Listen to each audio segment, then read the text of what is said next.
अंतिम आठवडा प्रस्तावाच्या चर्चेमध्ये सन्माननीय विजय वडेट्टीवारजी, संजय कुटेजी, सुनील प्रभूजी, मंगेश कुडाळकरजी, राजू खरेजी, हिरामण खोसकरजी, अबू आझमीजी, अमीन पटेलजी, अतुल भातकळकरजी, सिद्धार्थ खरातजी, विलास भुमरेजी, विजयसिंह पंडितजी, प्रवीण दटकेजी, अमित जनकजी, रवी राणाजी, बाबाजी काळे, राजकुमारजी बडोले, हेमंतजी ओगले, सचिनजी कल्याण शेट्टी, हारून खानजी, अब्दुल सत्तारजी, रईस शेखजी, सुलभाताई गायकवाड, मनीषाताई चौधरी, ज्योतिताई गायकवाड, श्वेताताई महाले, मंजुळाताई गावित, कैलास पाटीलजी, संजय मेश्रामजी, आनंद तिडकेजी, जयंत पाटीलजी, देवेंद्र कोठेजी, बाबूराव कोळीकरजी, उमेश यावलकरजी, रत्नाकर गुट्टेजी, चरणसिंग ठाकूरजी, महेश सावंतजी, प्रताप अडसडजी, रामदास मसरामजी, किशन वानखेडेजी, सुनील शेळकेजी, मुरजीभाई पटेल, देवराव भोंगळेजी, अनंत नरजी, प्रवीण स्वामीजी, संजय देरकरजी आणि अभिजित पाटीलजी अशा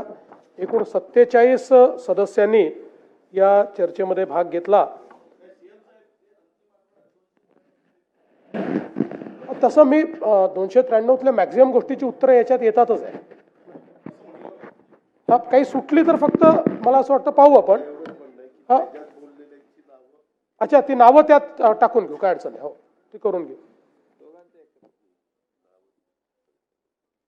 अध्यक्ष महोदय, नवीन सरकार आल्यानंतर जवळपास आता 1 वर्षाचा कालावधी हा पूर्ण झालेला आहे आणि 1 वर्षाच्या कालावधीमध्ये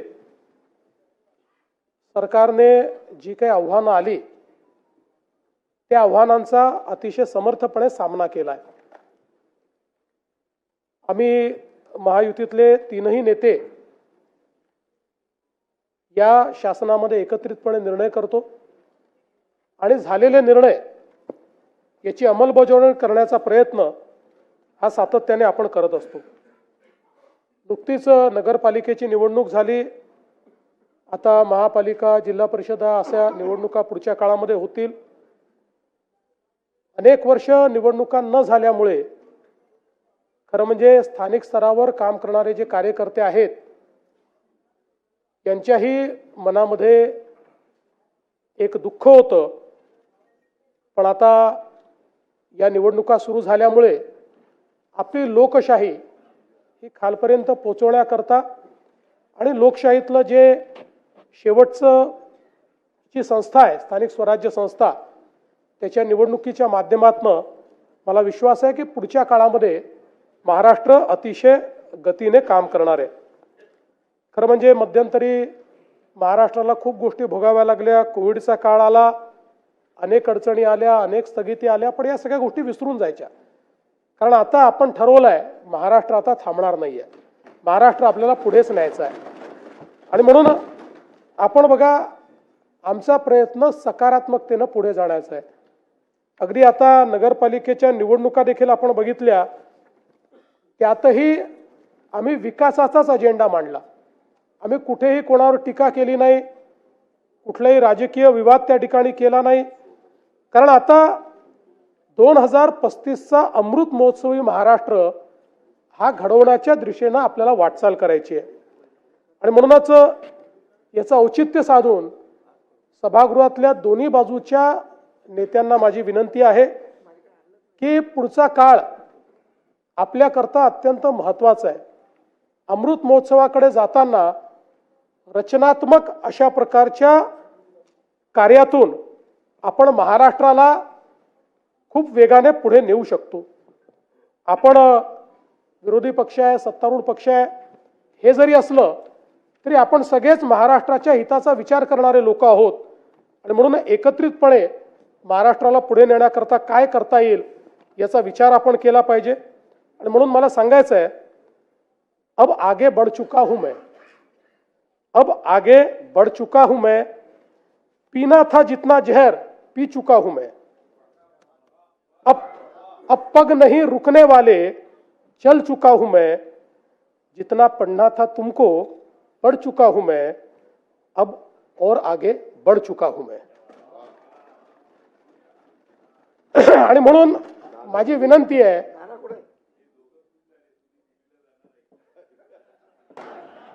आगे म्हणजे नागपूर पासून मुंबई पर्यंत समृद्धी हायवेने. आणि म्हणून मला असं वाटतं की हा महाराष्ट्र अतिशय शक्तिशाली अशा प्रकारचं राज्य आहे. आता कुठलाही संभ्रम ठेवण्याची आवश्यकता नाही. 106 हुतात्म्यांनी तयार केलेला संयुक्त महाराष्ट्र, त्यामुळे कोणीही मनात शंका आणू नये की मुंबई महाराष्ट्रापासून वेगळी केली जाईल, मुंबई तोडली जाईल. कारण निवडणुका आल्या की अशा प्रकारची टीका होत असते. म्हणून या सभागृहामध्ये मी निश्चितपणे सांगतो की मुंबई कालही महाराष्ट्राची होती, आजही महाराष्ट्राची आहे आणि जोपर्यंत चंद्र आणि सूर्य आहे तोपर्यंत ती महाराष्ट्राचीच राहील. आणि आपले दैवत छत्रपती शिवरायांनी जो मार्ग आपल्याला दाखवला, भारतरत्न डॉक्टर बाबासाहेब आंबेडकरांनी जो मार्ग आपल्याला दाखवला, त्या संविधानाच्या मार्गाने आणि छत्रपती शिवरायांच्या तत्वानेच या ठिकाणी आपला महाराष्ट्र चालत राहील. हे सांगत असताना मला एका गोष्टीचा अतिशय आनंद आहे की छत्रपती शिवरायांचं तत्व हे महाराष्ट्राला तर नेहमीच मान्य होतं, पण कदाचित देश पातळीवर अनेक संभ्रम त्या संदर्भात कदाचित होते. आणि म्हणून आपल्याला कल्पना आहे की CBSEच्या पुस्तकांमध्ये यापूर्वी मराठा साम्राज्यावर, हिंदवी स्वराज्यावर, छत्रपती शिवाजी महाराजांवर एक पॅरेग्राफ होता आणि मुघलांचा इतिहास हा 17 पानं होता. पण आता हा इतिहास बदलला आहे आणि आता CBSEने नवीन पुस्तकामध्ये या ठिकाणी छत्रपती शिवरायांचा आणि मराठा साम्राज्याचा 21 पानाचा इतिहास घेतलेला आहे. आपण हे पाहू शकतो, द राईज ऑफ मराठाज इथपासनं 21 पानं हा संपूर्ण भारतातला जो सर्वात समृद्ध आणि शौर्याचा आणि स्वाधीनतेचा इतिहास आहे तो आता केंद्र सरकारने घेतलेला आहे. म्हणून त्यांचंही मी या ठिकाणी मनापासून त्यांचे आभार मानतो. आणि अनेक लोकांनी शंकाही व्यक्त केली होती की आम्ही अनेक योजना सुरू केल्या, लाडकी बहीण योजना असेल, शेतकऱ्यांना मोफत विजेची योजना असेल. लोक म्हणायचे की निवडणुका झाल्या की या योजना बंद होतील. यातली कुठलीच योजना आम्ही बंद केलेली नाही. सर्व योजना सुरूच आहेत आणि पुढेही संपूर्ण 5 वर्ष आमच्या या सगळ्या योजना सुरूच राहतील हे देखील या ठिकाणी मी सांगतो. आता आपण महाराष्ट्राचं एक विजन डॉक्युमेंट तयार केलेलं आहे आणि या विजन डॉक्युमेंटमध्ये 2047चा विकसित महाराष्ट्र कसा असेल या संदर्भातलं प्रत्येक विभागाचा रोडमॅप आपण तयार केलाय. त्यात 3 टप्पे आपण केले आहेत. 2030चा पहिला टप्पा, 2035चा दुसरा टप्पा आणि 2047चा तिसरा टप्पा. आणि मला विश्वास आहे की 2029-30च्या दरम्यान देशातली पहिली $1 ट्रिलियन इकॉनॉमी ही महाराष्ट्र असेल. त्या दृष्टीनं या ठिकाणी आपलं कार्य चाललंय. बसा, खाली बसा.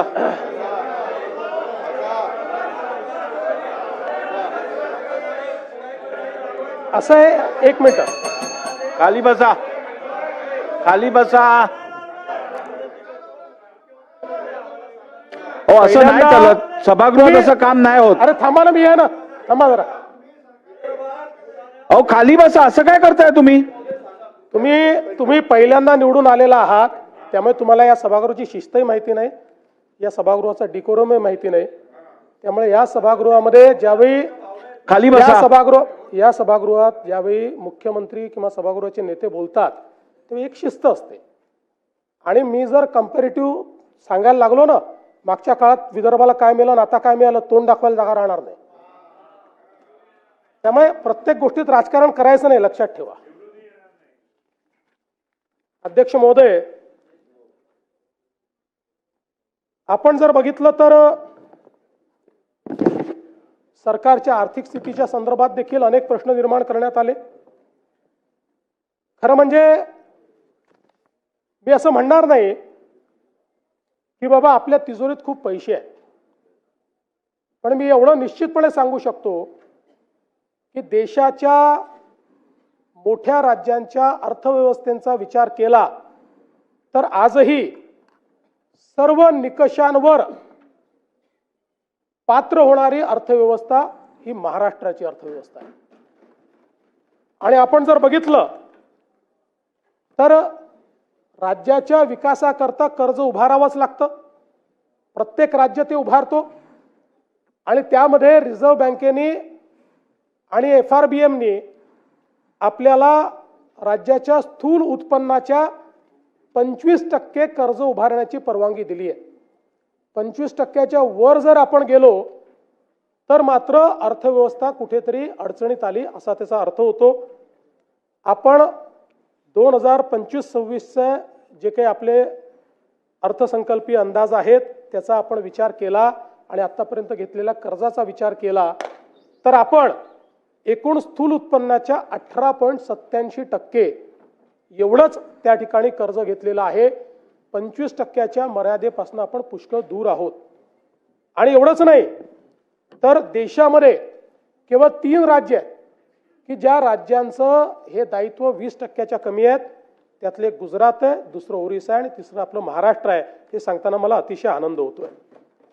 दुसरं असं आहे की राजकोषीय उत्तरदायित्वाच्या अंतर्गत आपण राजकोषीय तूट फिस्कल डेफिसिट हे 3%च्या आतमध्ये ठेवणं गरजेचं आहे. आपण लाडकी बहीण योजना आणि शेतकऱ्यांचे त्या ठिकाणी पैसे देऊन देखील आपलं फिस्कल डेफिसिट 3%च्या आतच आपण ठेवलेलं आहे.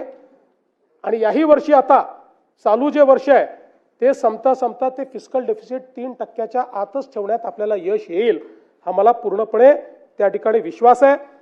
सरत्या वर्षामध्ये आपण ते 2.76% इथपर्यंतच मर्यादित ठेवलं. त्यामुळे हा जो दुसराही निकष आहे त्याही निकषावर आपली अर्थव्यवस्था ही अजून कुठेही दिवाळखोरीकडे चाललेली नाही.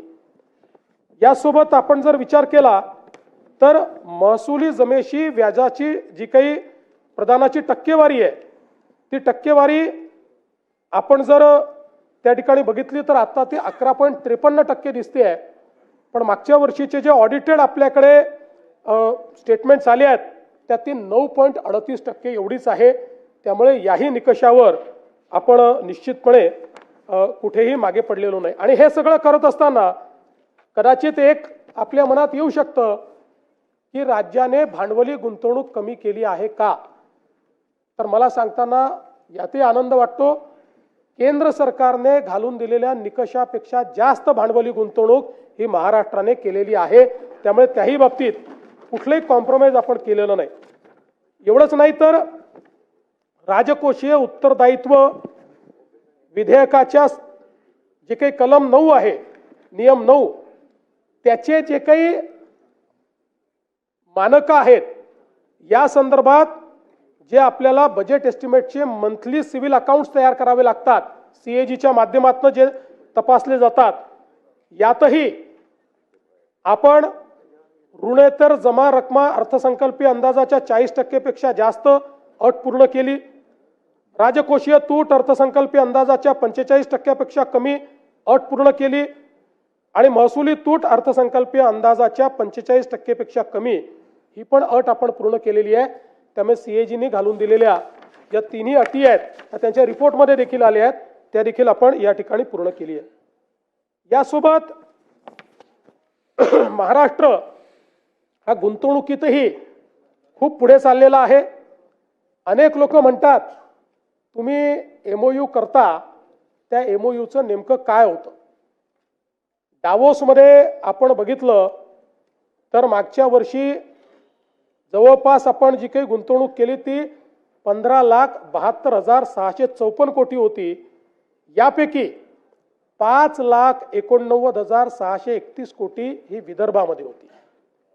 43,810 कोटी ही मराठवाड्यात होती आणि 3,58,349 कोटी ही पश्चिम महाराष्ट्रात होती आणि त्यात कोकणामध्ये 2,23,632 कोटी एवढी गुंतवणूक आपण त्या ठिकाणी केली. आणि आपण जर 2022 ते 2025 या 4 वर्षाचा विचार केला, या 3 वर्षाचा विचार केला, तर म्हणजे शिंदे साहेब जेव्हा मुख्यमंत्री झाले तेव्हापासून तर आतापर्यंतचा आपण विचार केला तर डावोसची गुंतवणूक 17,57,801 कोटी रुपयाची आहे. आणि यामध्ये जे सामंजस्य करार झाले त्यातल्या सामंजस्य करारापैकी त्याची एकत्रित जी काही अंमलबजावणी झालेली आहे त्याचं प्रमाण 75% आहे. त्यातल्या पहिल्या 2 वर्षाचं आता 90%वर पोहोचलं आहे आणि शेवटच्या वर्षाचंही आता त्या दिशेने चाललेलं आहे. त्यामुळे केवळ MOU नाहीत तर ते MOU अंमलबजावणीत येत आहेत हे देखील या ठिकाणी मला सांगितलं पाहिजे. यासोबत नुसतं आपण डावोसच्या इन्व्हेस्टमेंटवर त्या ठिकाणी बोलत नाही, त्याच्या व्यतिरिक्त सामूहिक प्रोत्साहन योजनेच्या अंतर्गत आपण जी इन्व्हेस्टमेंट आणतो त्याचा जर आपण विचार केला तर तीही इन्व्हेस्टमेंट जवळपास 13,75,729 कोटी झालेली आहे. आणि यातून 7,11,259 एवढ्या रोजगाराची निर्मिती होणार आहे.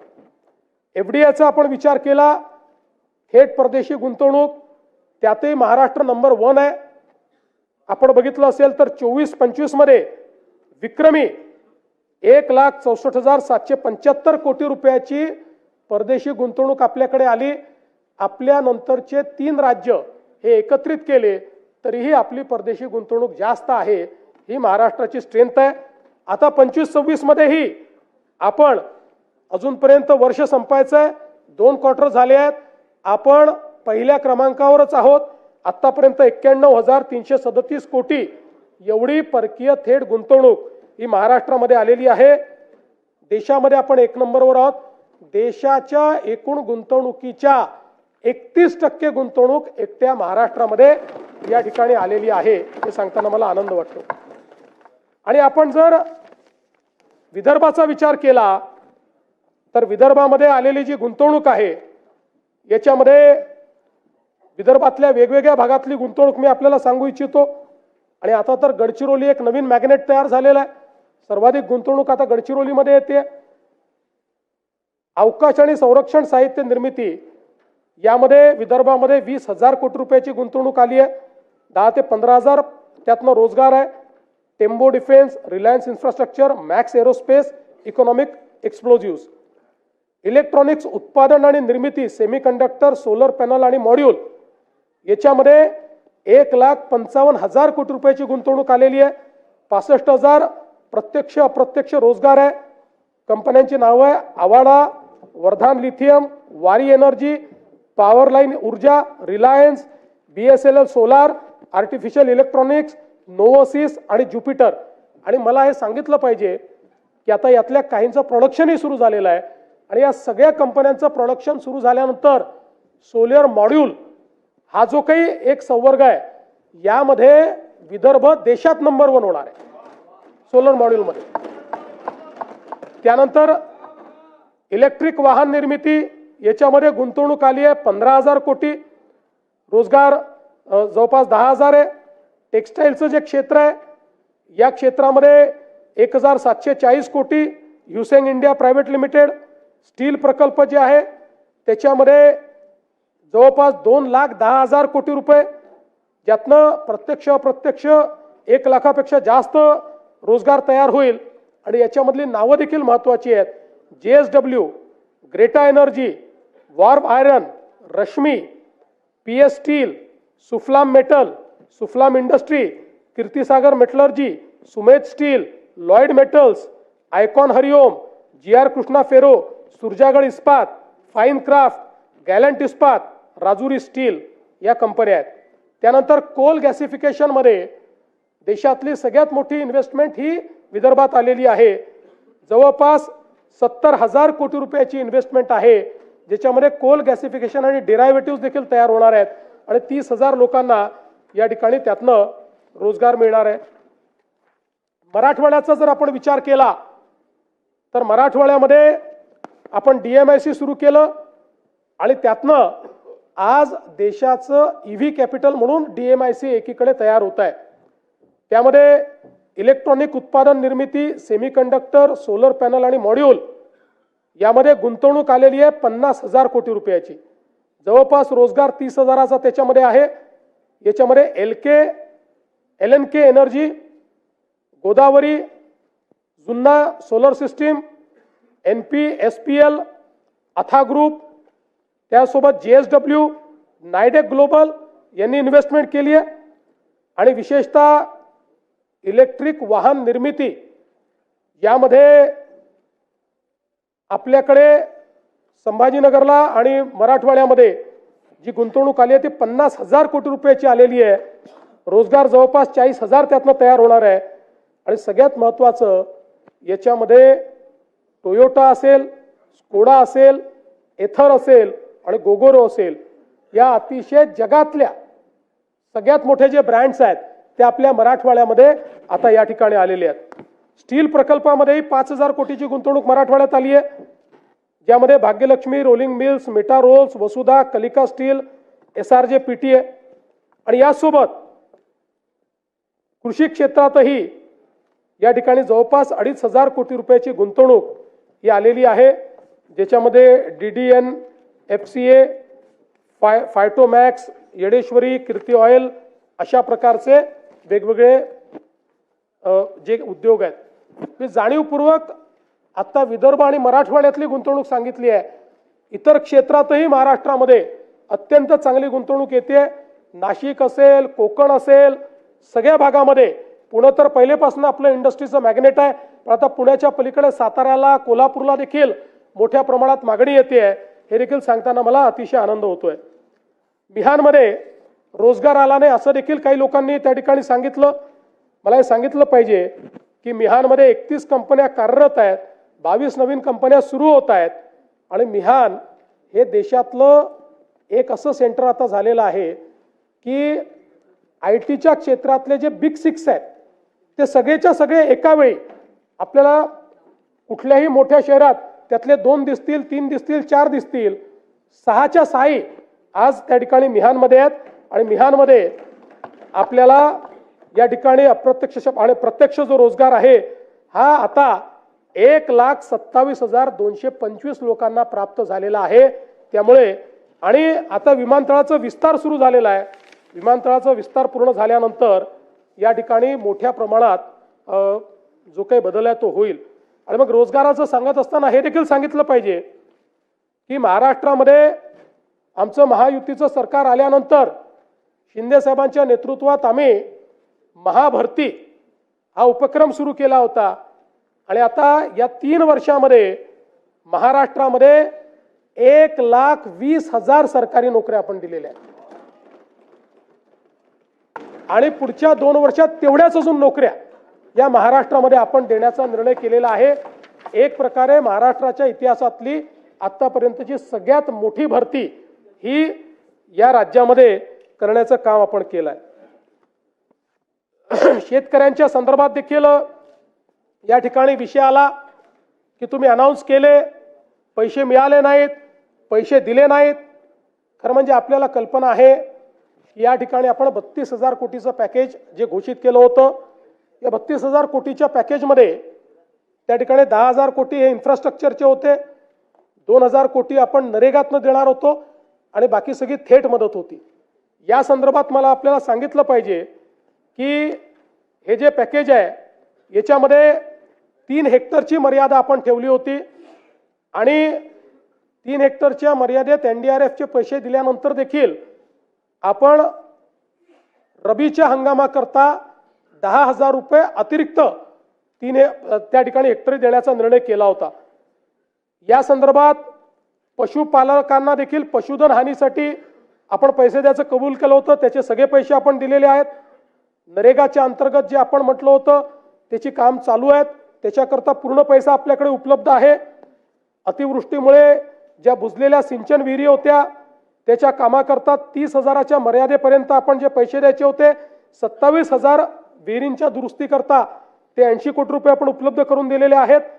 सार्वजनिक उपयुक्त सुविधा, विद्युत खांब, रस्ते, इमारती, लघु व मध्यम तलाव आणि दुरुस्ती पुनर्बांधणी या कामांना आपण पैसा उपलब्ध करून दिलेला आहे. आणि त्यातल्या काही कामांना आपण हे सांगितलंय की तुम्ही कामांची सुरुवात करा, आम्ही पुढच्या बजेटमध्ये किंवा त्याच्यामध्ये त्याच्याकरता निधी उपलब्ध करून देऊ. त्यामुळे तेही काम आपण झालंय. आणि सगळ्यात महत्त्वाचं की जे आपण शेती पिकाच्या नुकसानाकरता, शेतजमिनीच्या नुकसानाकरता जे पैसे दिले होते आणि बी बियाणाकरता जे पैसे दिले होते त्या संदर्भात 2 GR आपण काढले होते. एक पहिला GR आपण काढला होता 10,516 कोटीचा, दुसरा आपण त्या ठिकाणी GR काढला होता 9,611 कोटीचा. यापैकी आता थेट जी मदत आहे ती जवळपास 15,007 कोटी रुपये हे शेतकऱ्यांच्या प्रत्यक्ष खात्यामध्ये गेलेले आहेत. आणि आकड्यामध्ये सांगायचं झालं तर पिकाचे पैसे 92 लाख शेतकऱ्यांच्या खात्यामध्ये गेलेले आहेत. आणि इथे सांगण्यात आलं की 10,000 रुपयाची घोषणा केली पण ते गेले नाहीत. ते 10,000 रुपये 91 लाख शेतकऱ्यांच्या खात्यामध्ये गेलेले आहेत. त्यामुळे या ठिकाणी ही जी काही मदत आपण केली होती त्या मदतीच्या अनुषंगाने निश्चितपणे आपण सगळी कारवाई जी आहे ती पूर्ण केली आहे. यासोबत राज्यामध्ये कापूस खरेदीच्या संदर्भात देखील एक प्रश्न निर्माण झाला होता. विशेषतः यावर्षी CCIने पहिल्यांदाच उत्पादकतेवर आधारित कापूस खरेदी करण्याचा निर्णय घेतला. त्यामुळे काही ठिकाणी सरासरी उत्पादकता ही 12 क्विंटलची आल्यामुळे शेतकऱ्यांचं नुकसान होत होतं. त्या संदर्भात आपण केंद्र सरकारलाही विनंती केली आणि केंद्र सरकारशी आपण त्या ठिकाणी चर्चा करून हा निर्णय केला की उत्पादकता पकडत असताना जी उत्पादकतेतली पहिली 3 जिल्हे आहेत त्या जिल्ह्याची जी सर्वाधिक उत्पादकता आहे त्याला सरासरी उत्पादकता पकडावी आणि त्या संदर्भातला निर्णय राज्य सरकारने घेतला. आणि आता 1277 किलो प्रति हेक्टर सरासरी उत्पादकतेच्या ऐवजी 2368 किलो प्रति हेक्टर अशा पद्धतीनं आपण निर्णय केलेला आहे. आणि आता ही जी खरेदी चाललेली आहे त्यामुळे कुठल्याही शेतकऱ्याचा कापूस जो आहे हा त्या ठिकाणी परत जाणार नाही अशा प्रकारची व्यवस्था ही आपण निश्चितपणे केली आहे. नानाजी देशमुख कृषी संजीवनी प्रकल्प टप्पा 2 याच्या कामाची सुरुवात झाली आहे. यावर्षी त्याकरता अर्थमंत्र्यांनी 351 कोटी रुपयाची तरतूद आपल्याला दिलेली आहे. आणि त्यातनं मोठ्या प्रमाणात विदर्भ आणि मराठवाडा या 2 विभागातल्या शेतकऱ्यांकरता ही कृषी संजीवनीची योजना एक प्रकारे गेम चेंजिंग योजनेच्या पहिल्या टप्प्यातली गावं ही आपल्याला तिथे झालेलं ट्रान्सफॉर्मेशन पाहायला मिळत आहे. आणि म्हणून आता हा दुसरा टप्पा चालू झालेला आहे. आणि यातनं 3000 गावांमध्ये शेतीशाळा घेऊन जवळपास 1300 गावात महिला शेतीशाळा घेण्यात आली. आणि जवळपास 1,44,000 जे वैयक्तिक शेतकऱ्यांनी अर्ज वेगवेगळ्या योजनांकरता दिले होते त्यालाही पूर्णपणे मान्यता ही देण्यात आलेली आहे. जवळपास 4,926 ग्रामपंचायतीमधल्या सरपंचांचं प्रशिक्षण करून आणि 6,332 कृषीताईंची निवड करून आपण 5,831 गावाचं सूक्ष्म नियोजन आराखड्याची प्रक्रिया पूर्ण केली आहे. आणि त्याला वर्ल्ड बँकेच्या माध्यमातून आपण या योजनेतनं पैसा देतोय. माननीय बाळासाहेब ठाकरे कृषी व्यवसाय व ग्रामीण परिवर्तन प्रकल्प स्मार्ट या स्मार्ट प्रकल्पामध्ये 10,000 गावांमध्ये आपण त्या ठिकाणी ॲग्री बिझनेस हा विषय हातामध्ये घेतलेला आहे. आणि त्यातनं त्या ठिकाणी जी काही कृषीची व्हॅल्यू चेन तयार करायची आहे, मूल्य साखळी तयार करायची आहे त्याचा प्रयत्न आपण करतो. 7.5 लाख शेतकऱ्यांना याचा फायदा होणार आहे.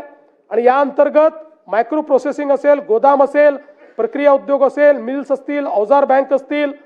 आणि मला सांगताना आनंद वाटतो की एकीकडे हा प्रकल्प आहे जागतिक बँकेचा आणि दुसरीकडे मॅग्नेट प्रकल्प आहे की ज्याच्यामध्ये आपण ॲग्री बिझनेसचा दुसरा प्रकल्प आहे ज्यात FPOला आपण ट्रेनिंग देतोय.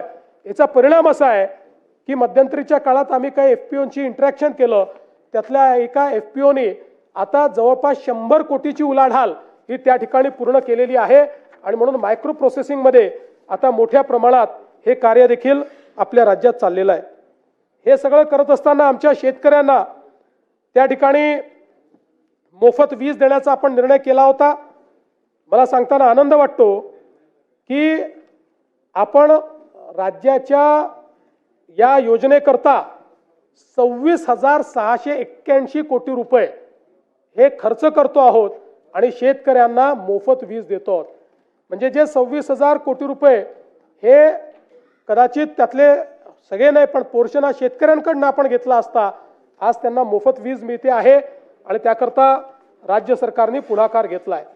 यासोबत आपल्याला कल्पना आहे की देशातला नव्हे तर एशियातला सगळ्यात मोठा डिस्ट्रीब्युटेड अशा प्रकारचा सौर वीज पुरवठ्याचा कार्यक्रम आपण हातामध्ये घेतला.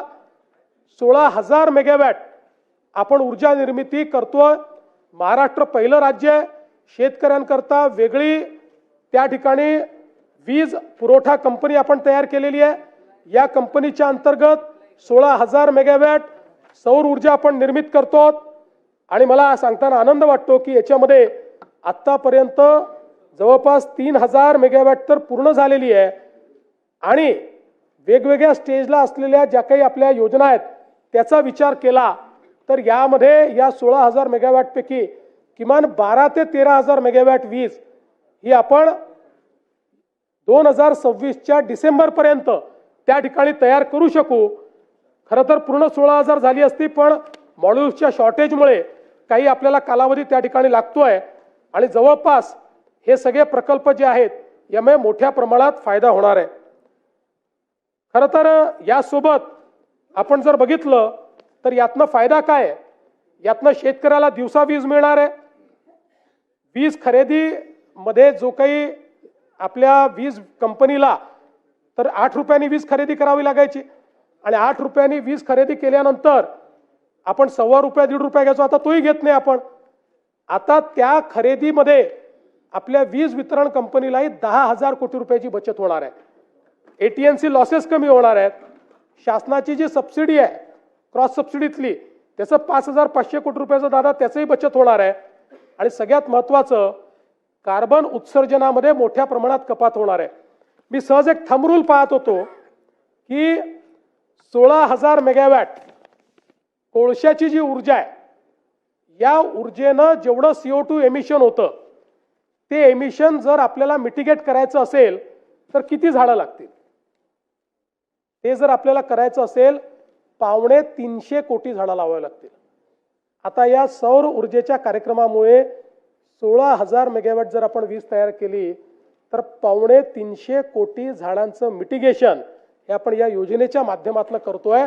म्हणजे वेगळ्या पद्धतीनं 250 कोटी झाडं लावले असं आपण त्या ठिकाणी क्लेम करू शकतो. हा तर तिथं लावणारच आहोत. तर या दृष्टीने ही एक अत्यंत महत्त्वाची अशा प्रकारची योजना आहे आणि मला हेही सांगितलं पाहिजे की आज आपण ऊर्जा क्षेत्रामध्ये खूप वेगवेगळ्या प्रकारचे जे काही प्रयोग केले त्यामुळे गेल्या 2 वर्षामध्ये ऊर्जा क्षेत्रातले 21 पुरस्कार हे महाराष्ट्राला मिळालेले आहेत आणि सगळे प्रेस्टिजियस पुरस्कार आहेत. त्याची यादी माझ्याकडे आहे. सगळे इंटरनॅशनल आणि नॅशनल पातळीचे 21 पुरस्कार आपल्याला मिळालेले आहेत. मला सांगताना आनंद वाटतो की स्वातंत्र्यापासून तर 2022 पर्यंत 75 वर्षामध्ये आपली कॉन्ट्रॅक्च्युअल कॅपॅसिटी ही 37,000 मेगावॅटची होती आणि गेल्या 2 वर्षामध्ये आपण ॲडिशनल कॉन्ट्रॅक्च्युअल कॅपॅसिटी तयार केली आहे 45,000 मेगावॅटची. त्यामुळे 2030 मध्ये कारण आपल्याला $1 ट्रिलियन इकॉनॉमी तयार करायची असेल वीज सगळ्यात महत्त्वाची आहे.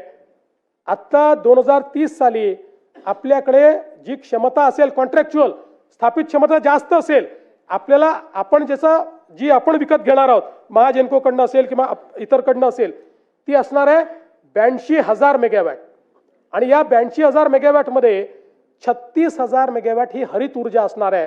म्हणजे आपण 52% 2030 साली आपलं जे काही ऊर्जा आपली असेल ही त्या ठिकाणी हरित ऊर्जा असेल आणि हे सगळं करत असताना कॉन्ट्रॅक्च्युअल कॅपॅसिटीमध्ये सगळ्यात कमी दर देशामध्ये हा महाराष्ट्राला मिळाला आहे. कृषी सौर ऊर्जीकरण ₹3.07, युटिलिटी स्तराचे मोठे सौर प्रकल्प ₹2.70, सौर आणि पवन hybrid ₹3.60, pump storage ₹3.20, battery storage ₹2.19 आणि 1500 मेगावॅट प्रति तास राऊंड द क्लॉक ही मिक्स जी काही ऊर्जा असते ती ₹4.60. म्हणजे आपण जर विचार केला तर आज आपल्याला अगदी आपण आपली महाजेनकोची जी ऊर्जा घेतो ती कुठे 6 रुपयाला पडते, कुठे 7 रुपयाला पडते, पण आता आपली ॲव्हरेज कॉस्ट जी आहे ही 3 रुपयाच्या दरम्यान या सगळ्या नवीन याच्यात आलेली आहे. आणि आपण जर बघितलं तर विशेषतः शेतकऱ्यांना आपण कृषी पंप सौर ऊर्जेवर देणं सुरू केलं आणि इतका प्रचंड प्रतिसाद हा शेतकऱ्यांनी या योजनेला दिला आहे. कदाचित राज्याच्या लोकप्रिय योजनांमध्ये आपल्याला लाडक्या बहिणीनंतर याच योजनेचा नंबर लागेल, इतक्या मोठ्या प्रमाणात शेतकरी हा ॲक्सेप्ट करतायत. आणि याच्यामध्ये देशामध्ये PM कुसुम योजनेच्या अंतर्गत आपण मागेल त्याला सौर पंप ही स्कीम चालू केली होती. PM कुसुमच्या अंतर्गत देशामध्ये 11,90,000 पंप स्थापित झाले आहेत. या 11,90,000पैकी एकट्या महाराष्ट्रामध्ये 7,38,000 पंप आपण स्थापित केले आहेत. हो हो.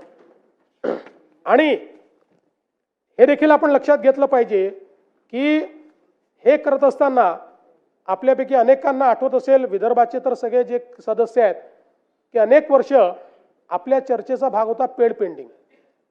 4 वर्षाचे पेड पेंडिंग आहेत, 4 वर्षाचे आहेत, 5 वर्षाचे आहेत. आपण वर्षाला सगळ्या महाराष्ट्रात नेऊन 70-80 हजार पंप लावायचं.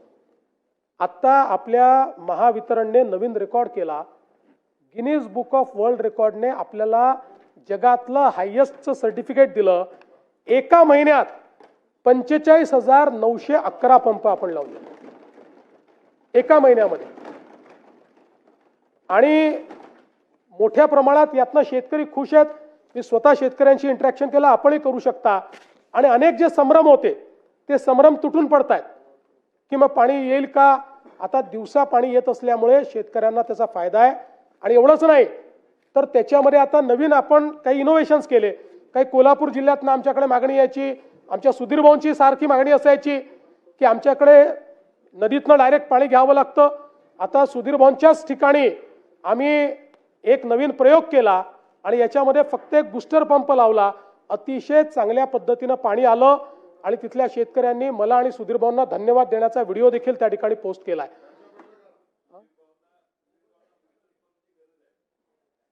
सुधीर भाऊ स्वतःच एक बूस्टर पंप आहे.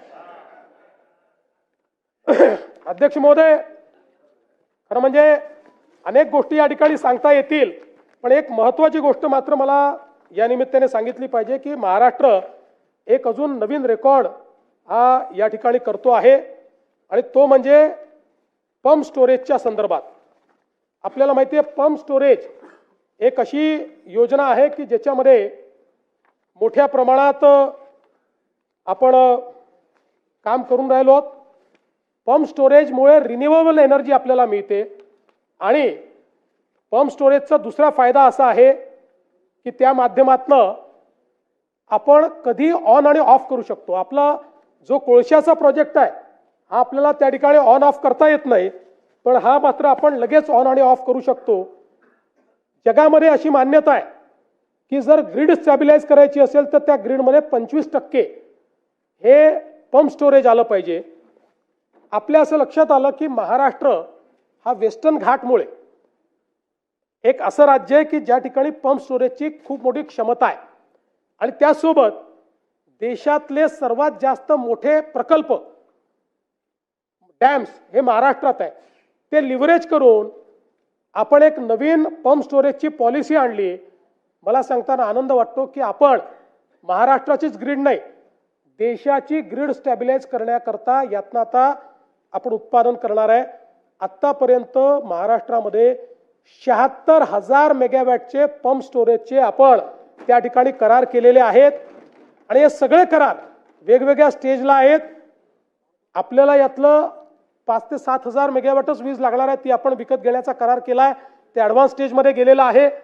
उर्वरित नॅशनल ग्रीडला आपण ते पॉवर देऊ आणि मी आपल्याला दाव्याने सांगतो की पुढच्या 6 महिन्यामध्ये 1,00,000 मेगावॅट पंप स्टोरेजचे आपले सगळे करार होतील. आणि देशामध्ये जसं गुजरात आणि राजस्थानने त्यांच्याकडे रेगिस्तान असल्यामुळे त्या ठिकाणी 50,000 मेगावॅट 40,000 मेगावॅटचे सोलर केले, तसं 1,00,000 मेगावॅटचं आपण 24/7 चालू शकेल अशा पद्धतीचे हे या ठिकाणी करणार आहोत. आणि हे करत असताना आपण विजेचे दर देखील आता कमी केले आहेत. त्याची आता माहिती देऊन मी आपला अधिक वेळ घेत नाही, पण या संदर्भातही पुढचे 5 वर्ष, गेले 15-20 वर्ष जवळपास आपले विजेचे दर हे दरवर्षी 9% वाढायचे, दरवर्षी 9%. आता पुढचे 5 वर्ष दरवर्षी 2% कमी होणार आहेत. आणि आपल्याला कधी कधी असं ऐकायला मिळतं की या महिन्यात आमचं बिल वाढून आलं, तर त्याच्यामध्ये एक आपल्याला स्पष्टीकरण देऊ इच्छितो की आपलं जे फ्युएल समायोजन आहे हे पूर्वी वर्षाच्या शेवटी व्हायचं. आता MERCने निर्णय दिला आहे की ते त्या महिन्यातच करायचं. आणि म्हणून आपण जर विचार केला तर जुलैमध्ये 30 पैशांनी आपलं बिल कमी झालं, ऑगस्टमध्ये 40 पैशांनी बिल वाढलं, मग पुन्हा मध्यंतरी 1 महिन्यात ते कमी झालं. त्यामुळे त्या महिन्यातच समायोजन होतं. बिल जेव्हा कमी होतं त्यावेळेस कोणीच म्हणत नाही, कोणाच्या नजरेतही येत नाही, पण वाढलं 10-20 पैसे तर ते नजरेत ते साहजिक आहे. अध्यक्ष महोदय, या निमित्ताने कर्जमाफीच्या संदर्भातला मुद्दा देखील या ठिकाणी आला आणि राज्य सरकारने हे कमिटमेंट केलेलं आहे. हे खरं आहे की आता आपल्यावर जो काही अतिवृष्टीचा ताण आला त्यामुळे थोडंसं बजेट आपलं अडचणीत आहे. या सगळ्या गोष्टी असल्या तरी शेतकऱ्यांना कर्जमाफी द्यायची या संदर्भात आपण निर्णय हा घोषित केलेला आहे. त्या संदर्भात एक समिती आपण तयार केली आहे की कुठल्याही परिस्थितीत कर्जमाफीचा फायदा हा शेतकऱ्याला झाला पाहिजे, तो बँकांना होऊ नये. आणि कर्जमाफी झाल्यानंतर आपण बघा, आता एक प्रकारे ही परिस्थिती पण कुठेतरी विचारणीय आहे की आपण 17ला कर्जमाफी केली, आपण 20ला कर्जमाफी केली, तरीही आपला शेतकरी हा आज कर्जमाफी मागतोय. याचा अर्थ कुठेतरी आपल्या नियोजनात अडचण आहे, आपल्या कर्जमाफीतही आहे आणि आपल्या एकूण शेतकऱ्याच्या परिस्थितीतही आहे. आणि म्हणून एकदम याच्यावर उपाययोजना येणार नाही, पण हळूहळू टप्प्याटप्प्यानं काय उपाययोजना करता येतील आणि मग त्या उपाययोजनेतला एक भाग म्हणून कर्जमाफी, अशा पद्धतीनं ही समिती काम करते.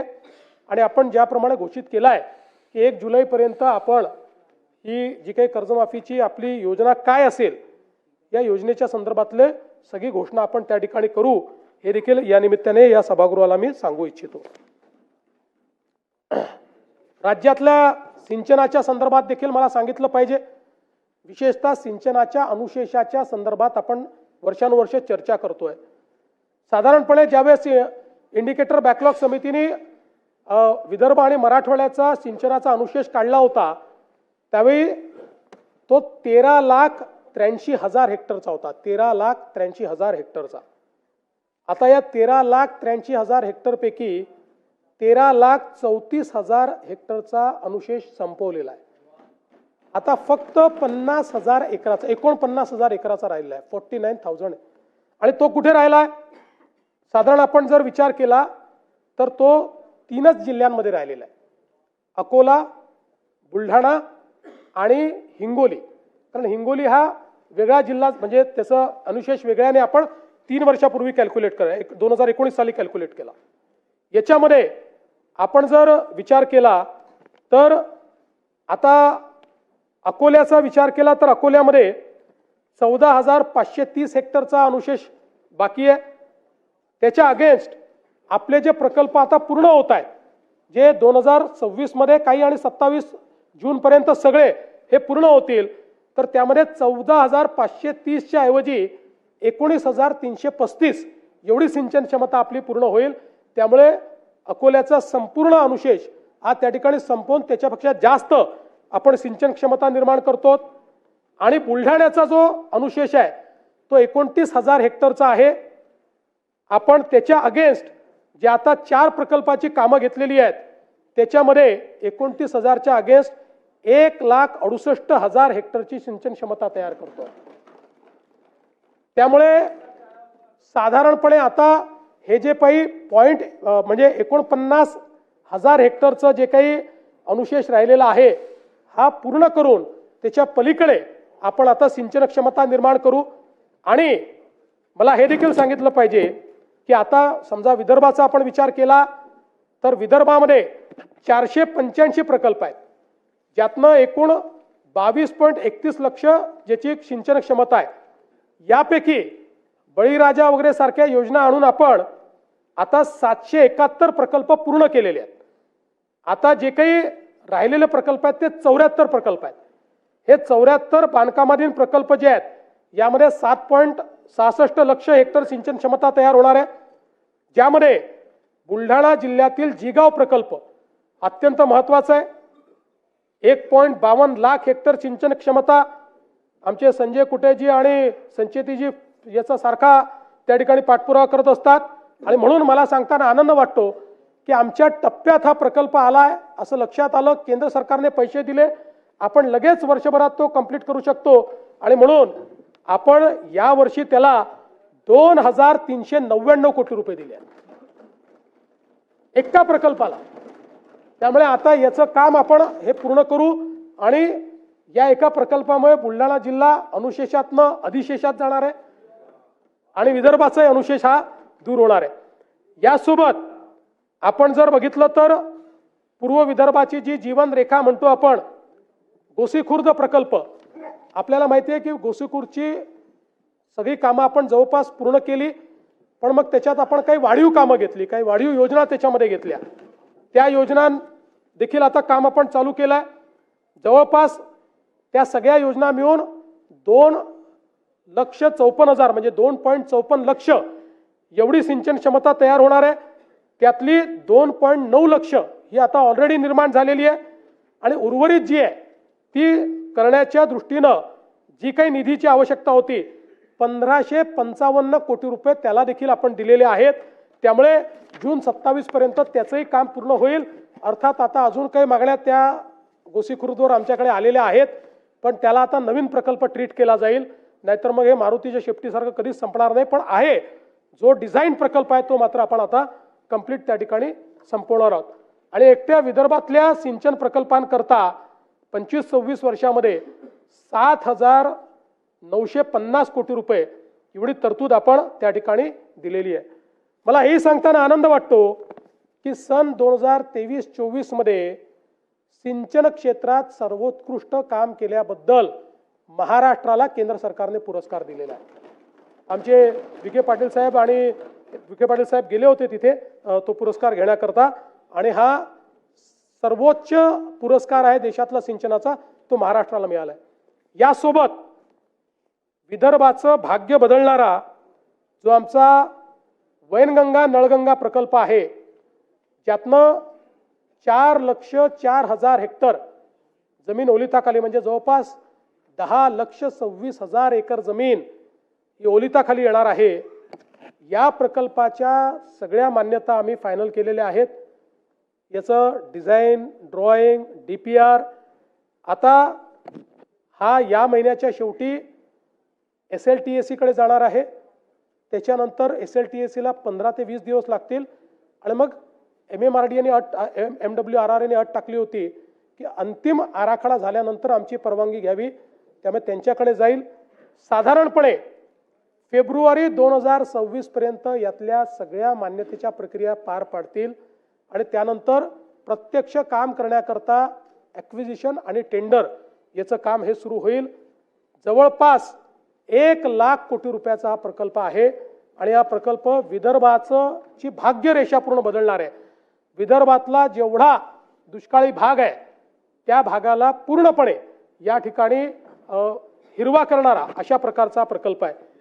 यासोबत आपल्याला कल्पना आहे की आपण त्या ठिकाणी कोकणातनं गोदावरीच्या खोऱ्यामध्ये 55 TMC पाणी आणायचं आहे.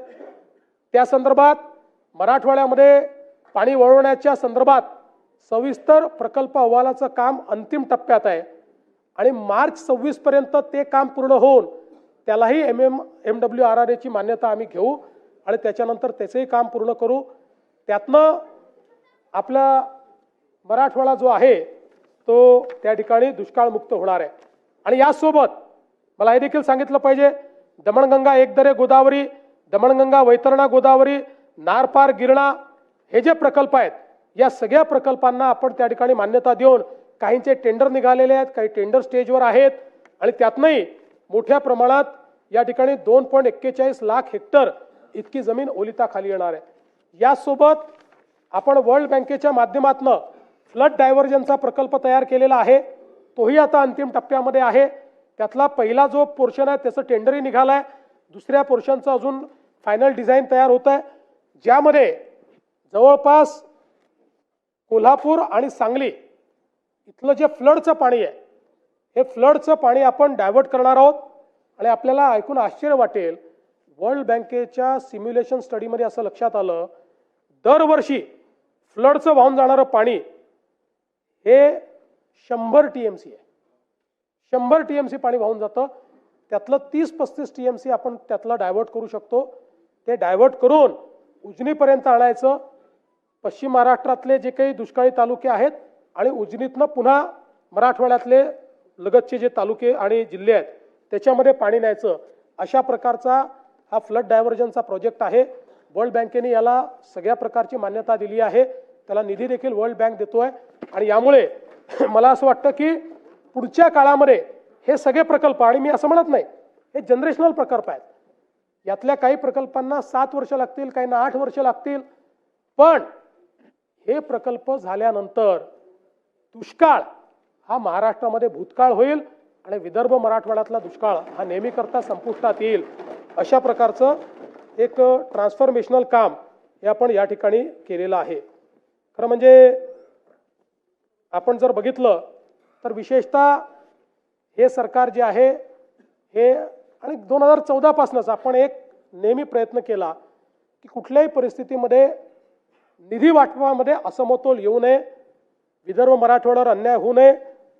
राज्यपालांचे पूर्वी निर्देश असायचे, आता ते निर्देश नाही. सुधीर भाऊंनी सांगितलंय की आपले वैधानिक विकास मंडळ पुन्हा जिवंत करा. आपला प्रस्ताव केंद्रात गेलाय, आम्ही पाठपुरावा करतोय, ते जिवंत करू. पण सुधीर भाऊ, ते मंडळ नाही म्हणून तुम्ही अर्थमंत्री होतात, तुम्ही कधी अन्याय होऊ दिला नाही, दादांनी अन्याय होऊ दिला नाही. त्या सूत्राप्रमाणे जे पैसे मिळाले पाहिजे त्याच्यापेक्षा तसूभर जास्तच पैसे हे विदर्भ मराठवाड्याला आपण दिले. आपण जर बघितलं तर विदर्भाला 23% पैसे देणं गरजेचं होतं. त्याऐवजी आपण विदर्भाला 25.85% दिलेले आहेत. मराठवाड्याला 18% देणं गरजेचं होतं. त्याऐवजी आपण 19% पैसे मराठवाड्याला दिलेले आहेत. त्यामुळे कुठेही अन्याय हा विदर्भ मराठवाड्यावर या सरकारमध्ये होणार नाही, हे देखील या निमित्ताने मला आपल्या लक्षात आणून द्यायचं आहे. ग्रामीण रस्त्यांच्या दर्जोन्नतीच्या संदर्भातले काही विषय आहेत. यामध्ये 6 जानेवारी 22 रोजीच्या शासन निर्णयान्वये 10,000 किलोमीटरचे उद्दिष्ट आपण दिले होते. त्यापैकी 9,992 किलोमीटरच्या कामांना ऑलरेडी मान्यता आपण दिलेली आहे. आणि आता त्याचा दुसरा टप्पा, यामध्ये 7,000 किलोमीटरचे अजून रस्ते आपण घेतलेले आहेत, ज्यामध्ये 6,948, म्हणजे एकूण जर आपण विचार केला तर जवळपास 16,000 किलोमीटरच्या ग्रामीण रस्त्यांना आता मान्यता दिली आहे. त्याला निधी आपण उपलब्ध करून देतो आहोत. आणि या रस्त्यांना आपण हे रस्ते केल्यामुळे मोठ्या प्रमाणात ग्रामीण रस्त्यांचा जो प्रश्न आहे तो प्रश्न या ठिकाणी आपण सोडवणार आहोत. सगळ्या याच्यामध्ये थिमॅटिकली केलं आपण. भास्करराव, मी गोष्ट सांगतो, मी सातत्याने आमच्या सहकाऱ्यांना हे लक्षात आणून दिलं की आपण बीट अँड पीसेस मध्ये काम करू नये. आपण स्कीमॅटिक प्लॅन तयार करावा आणि प्लॅन प्रमाणे करावं. आपण बघा, मुख्यमंत्री योजना आपण जेव्हा सुरू केली त्यावेळेस प्लॅन प्रमाणे आपण केलं. आताही ग्रामीण रस्ते असतील, हॅमचे रस्ते असतील, आपण एक अमृतकाल रस्ते योजना तयार केली आहे. आणि त्या रस्ते योजनेमध्ये आपण आत्ता कुठल्या आवश्यक आहे, नंतर कुठल्या, असं आपण त्याच्यामध्ये मतदारसंघांचा विचार नाही केला. आपण रस्त्याचा दर्जा, त्याच्यावरचा ट्रॅफिक, मुख्य केंद्र कुठले आहेत याचा विचार करून योजना तयार केली आणि त्या योजनेला आपण फायनान्स करतो. अध्यक्ष महोदय, यासोबत आपल्याला कल्पना आहे की आता आपण मागच्या काळामध्ये समृद्धीचं एक्सटेन्शन हे घोषित केलं होतं. या समृद्धीच्या एक्सटेन्शनमध्ये आता नागपूर गोंदिया द्रुतगती महामार्ग 162 किलोमीटर लांबीचा हा महामार्ग आहे. 18,539 कोटी रुपयाचा हा मार्ग आहे. आता जवळपास याचं लँड ॲक्विजिशन अंतिम टप्प्यामध्ये आलेलं आहे आणि त्यामुळे पुढच्या काळामध्ये अगदी तास सव्वा तासामध्ये आपल्याला गोंदियाला पोचता येईल. नाना भाऊंकडे आम्हाला लवकर पोचता यावं या दृष्टीने आपला 2 बायपास देऊ, बिलकुल 2 देऊ. एक जयंत पाटील साहेब म्हणतात एकाने नानाभाऊ जातील, एकाने प्रफुल्ल पटेल जातील. त्यानंतर भंडारा गडचिरोली हा द्रुतगती महामार्ग 94 किलोमीटरचा आहे. त्याला 12,903 कोटी रुपये आपण देतो आहोत. याचंही भूसंपादनाचं काम हे प्रगतीपथावर आहे. आणि त्यासोबत नागपूर चंद्रपूर द्रुतगती महामार्ग जो आमच्या सुधीर भाऊंची नेहमी त्या ठिकाणी एक आग्रह असायचा, तर त्याही संदर्भात आपण जवळपास 19,536 कोटी रुपयाचं हे भूसंपादन या ठिकाणी प्रगतीपथावर आहे. यासोबत गडचिरोलीमध्ये मोठ्या प्रमाणात आज मायनिंगचं काम चालू झालेलं आहे. तिथल्या रस्त्यांना मायनिंगचं जे काही वजन आहे ते पेलवलं पाहिजे आणि म्हणून त्या ठिकाणी देखील आपण एक मोठा कॉरिडॉर हा तयार करतो, ज्यामध्ये मोर, कोनसरी, मुळचेरा, हेदरीट, सुरजागड असा आपण हा रस्ता करतो. जवळपास या रस्त्यामुळे चंद्रपूर आणि गडचिरोली जिल्ह्याला मोठ्या प्रमाणात त्याचा फायदा होणार आहे. 2,492 कोटी रुपये त्याच्यावर आपण खर्च करणार आहोत. या व्यतिरिक्त 500 कोटी रुपये अजून वेगळ्या रस्त्यांना देखील गडचिरोलीमध्ये आपण त्या ठिकाणी दिले आहेत. नवेगाव, मोर, कोनसरी, मुलचेरा, हेडरी, सुरजागड या सगळ्या भागातल्या आवाजावून जी आहे त्याला देखील याचा मोठा फायदा होणार आहे. आणि या संदर्भात आता बाकी मान्यता प्राप्त आहे आणि वन जमिनीची देखील पहिली मान्यता आपल्याकडे आलेली आहे. बाकी प्रक्रिया आता त्याची जी आहे ती प्रक्रिया चाललेली आहे. यासोबत नागपूर गोवा शक्तीपीठ द्रुतगती महामार्ग हा एक अतिशय महत्त्वाकांक्षी महामार्ग आहे. याचं नाव जरी नागपूर गोवा असलं तरी देखील याचा सर्वाधिक फायदा हा मराठवाड्याला होणार आहे. मराठवाड्याचं चित्र हा एक महामार्ग बदलून टाकेल. आणि या संदर्भात मागच्या काळामध्ये काही आक्षेपही होते लोकांचे. विशेषतः एक आक्षेप होता जो खरा होता की आपण जी अलाइनमेंट फायनल केली होती ती लोकांनी आपल्या लक्षात आणून दिली की सोलापूरपासनं आपली अलाइनमेंट ही जो राष्ट्रीय महामार्ग आहे त्याला पॅरलल जात होती. आणि त्याच्यामुळे ग्रीनफील्ड महामार्ग का बनवतो, नवीन एरिया ओपन अप होतात. ग्रीनफील्ड महामार्गामुळे अनकनेक्टेड लोक त्याच्याशी कनेक्ट होतात आणि तिथे विकास जातो. आणि म्हणून आमचे जयकुमार गोरेजी, अभिजितजी या सगळ्यांची आम्ही चर्चा केली आणि याची सोलापूरपासनं एक वेगळी नवीन अलाइनमेंट आम्ही तयार केली आहे, जी चंदगडपासनं पुढे मग म्हणजे सोलापूरपासनं जाते, मग सांगलीतनं जाते.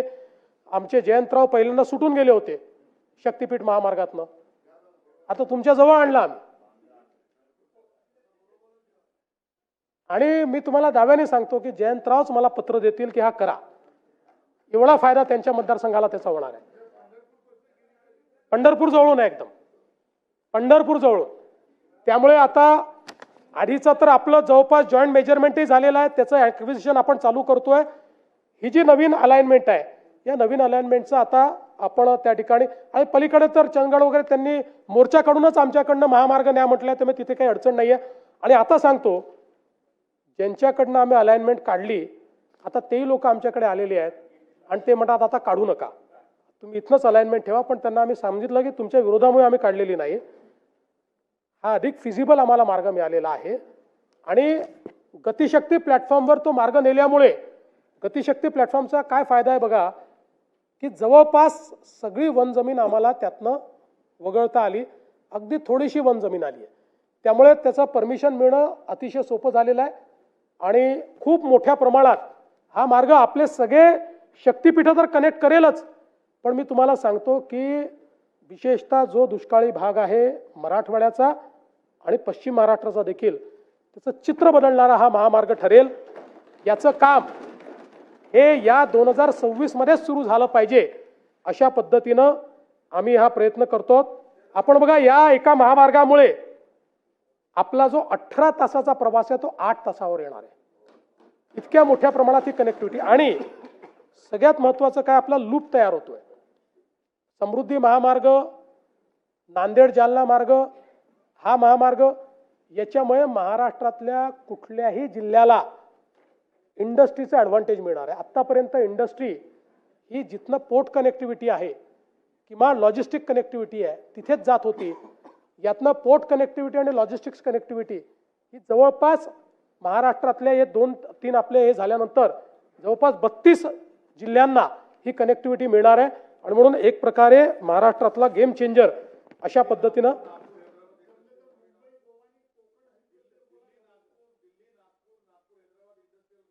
करणार आहे तो, केंद्राने अनाऊन्स केला तो.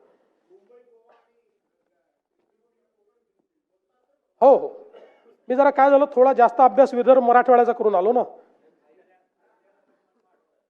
त्यानंतर एक अजून महत्वाचा मार्ग या ठिकाणी मुंबई, कल्याण, लातूर, महाराष्ट्र हद्द हैदराबाद अशा प्रकारचा एक जनकल्याण द्रुतगती महामार्ग आपण तयार करतोय. आता हा जो महामार्ग आहे, आज जर आपण विचार केला तर आपल्याकडे मुंबईहून हैदराबादला जाण्याकरता जो एक मार्ग आहे तो समजा समृद्धी महामार्गाने जालना, नांदेड, निजामाबाद असं गेलो 717 किलोमीटर आहे. मुंबई, पुणे, सोलापूर, हैदराबाद गेलो तर 707 किलोमीटर आहे. पण आता आपण हा जो नवीन महामार्ग करतोय, या महामार्गामुळे हे अंतर फक्त 590 किलोमीटर येणार आहे. आणि याचा सगळ्यात मोठा फायदा कोणाला आहे? लातूर पासून मुंबई पर्यंतचं अंतर 4.5 तासाचं होणार आहे. 4.5 तास.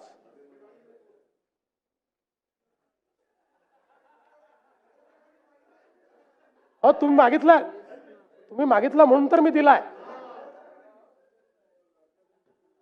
माझीही सही करू शकतो ना. हे दिलेलं आहे त्यामुळे याची एकूण महाराष्ट्रातली लांबी 450 किलोमीटर आहे. कर्नाटकात 61 किलोमीटर आहे. तेलंगणात 79 किलोमीटर आहे. जवळपास 36,000 कोटी रुपयाचा हा महामार्ग आहे. या महामार्गामुळे ठाणे, पुणे, अहिल्यानगर, बीड आणि लातूर असे 5 जिल्हे या ठिकाणी जोडले जातील. अंतर 130 किलोमीटरने कमी होईल आणि मुंबई ते लातूर प्रवास मी सांगितलं हा 4 तासावर येईल. सगळ्यात महत्त्वाचं काय की हा बदलापूर पाशी येतो. आता बदलापूरला आपण टनेल तयार केला आहे. त्या टनेलमधनं 15 मिनिटात आपण अटल सेतूवर पोहोचतो. त्यामुळे जो व्यक्ती लातूरून निघालेला आहे तो तिथे आल्यानंतर 15 मिनिटाला अटल सेतूवर येऊन अटल सेतूच्या माध्यमातून पुढच्या 20 मिनिटात मुंबईत येऊ शकेल. अशा प्रकारची ही कनेक्टिव्हिटी आहे. यातनं या सगळ्या जिल्ह्यांना वाढवण बंदर, नवी मुंबई विमानतळ याचं देखील एक मोठी कनेक्टिव्हिटी मिळते आहे. आणि मला असं वाटतं की खूप मोठा फायदा या माध्यमातून निश्चितपणे होणार आहे. यासोबत गडचिरोलीमध्ये देखील आपण एक विमानतळ तयार करायचा निर्णय घेतला होता. त्याचं लँड ॲक्विजिशनचं काम आता आपण चालू करतो. मला सांगताना आनंद वाटतो की आपण केंद्र सरकारला त्याचा OLS सर्वे दिला होता. त्याला त्यांनी मान्यता दिलेली आहे. त्याची फिजिबिलिटी ही ॲसर्टन झाली आहे. आणि आपला प्रयत्न आहे की पुढच्या काळामध्ये Gadchiroli gateway to South India आपल्याला करायचं आहे. आणि गडचिरोलीला पूर्ण क्षमतेची धावपट्टी ही आपण त्या ठिकाणी तयार करणार आहोत. त्या संदर्भातली जागा आपल्याकडे तिथे उपलब्ध आहे. गडचिरोलीपासून 8व्या किलोमीटरवर शहरापासून हा एअरपोर्ट आपण महामार्गाच्या लगत त्या ठिकाणी तयार करणार आहोत. आणि नंतर चंद्रपूरपासून तिथे डेडिकेटेड रस्ता आणून सुधीर भाऊंना नागपूरच्या ऐवजी गडचिरोलीतनंच फ्लाईट मिळालं पाहिजे.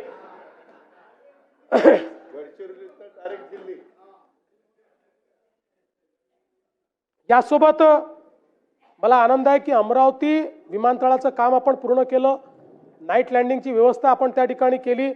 आणि आता एशियातली सगळ्यात मोठी हवाई प्रशिक्षण संस्था एअर इंडियाच्या माध्यमातून तिथे सुरू होते.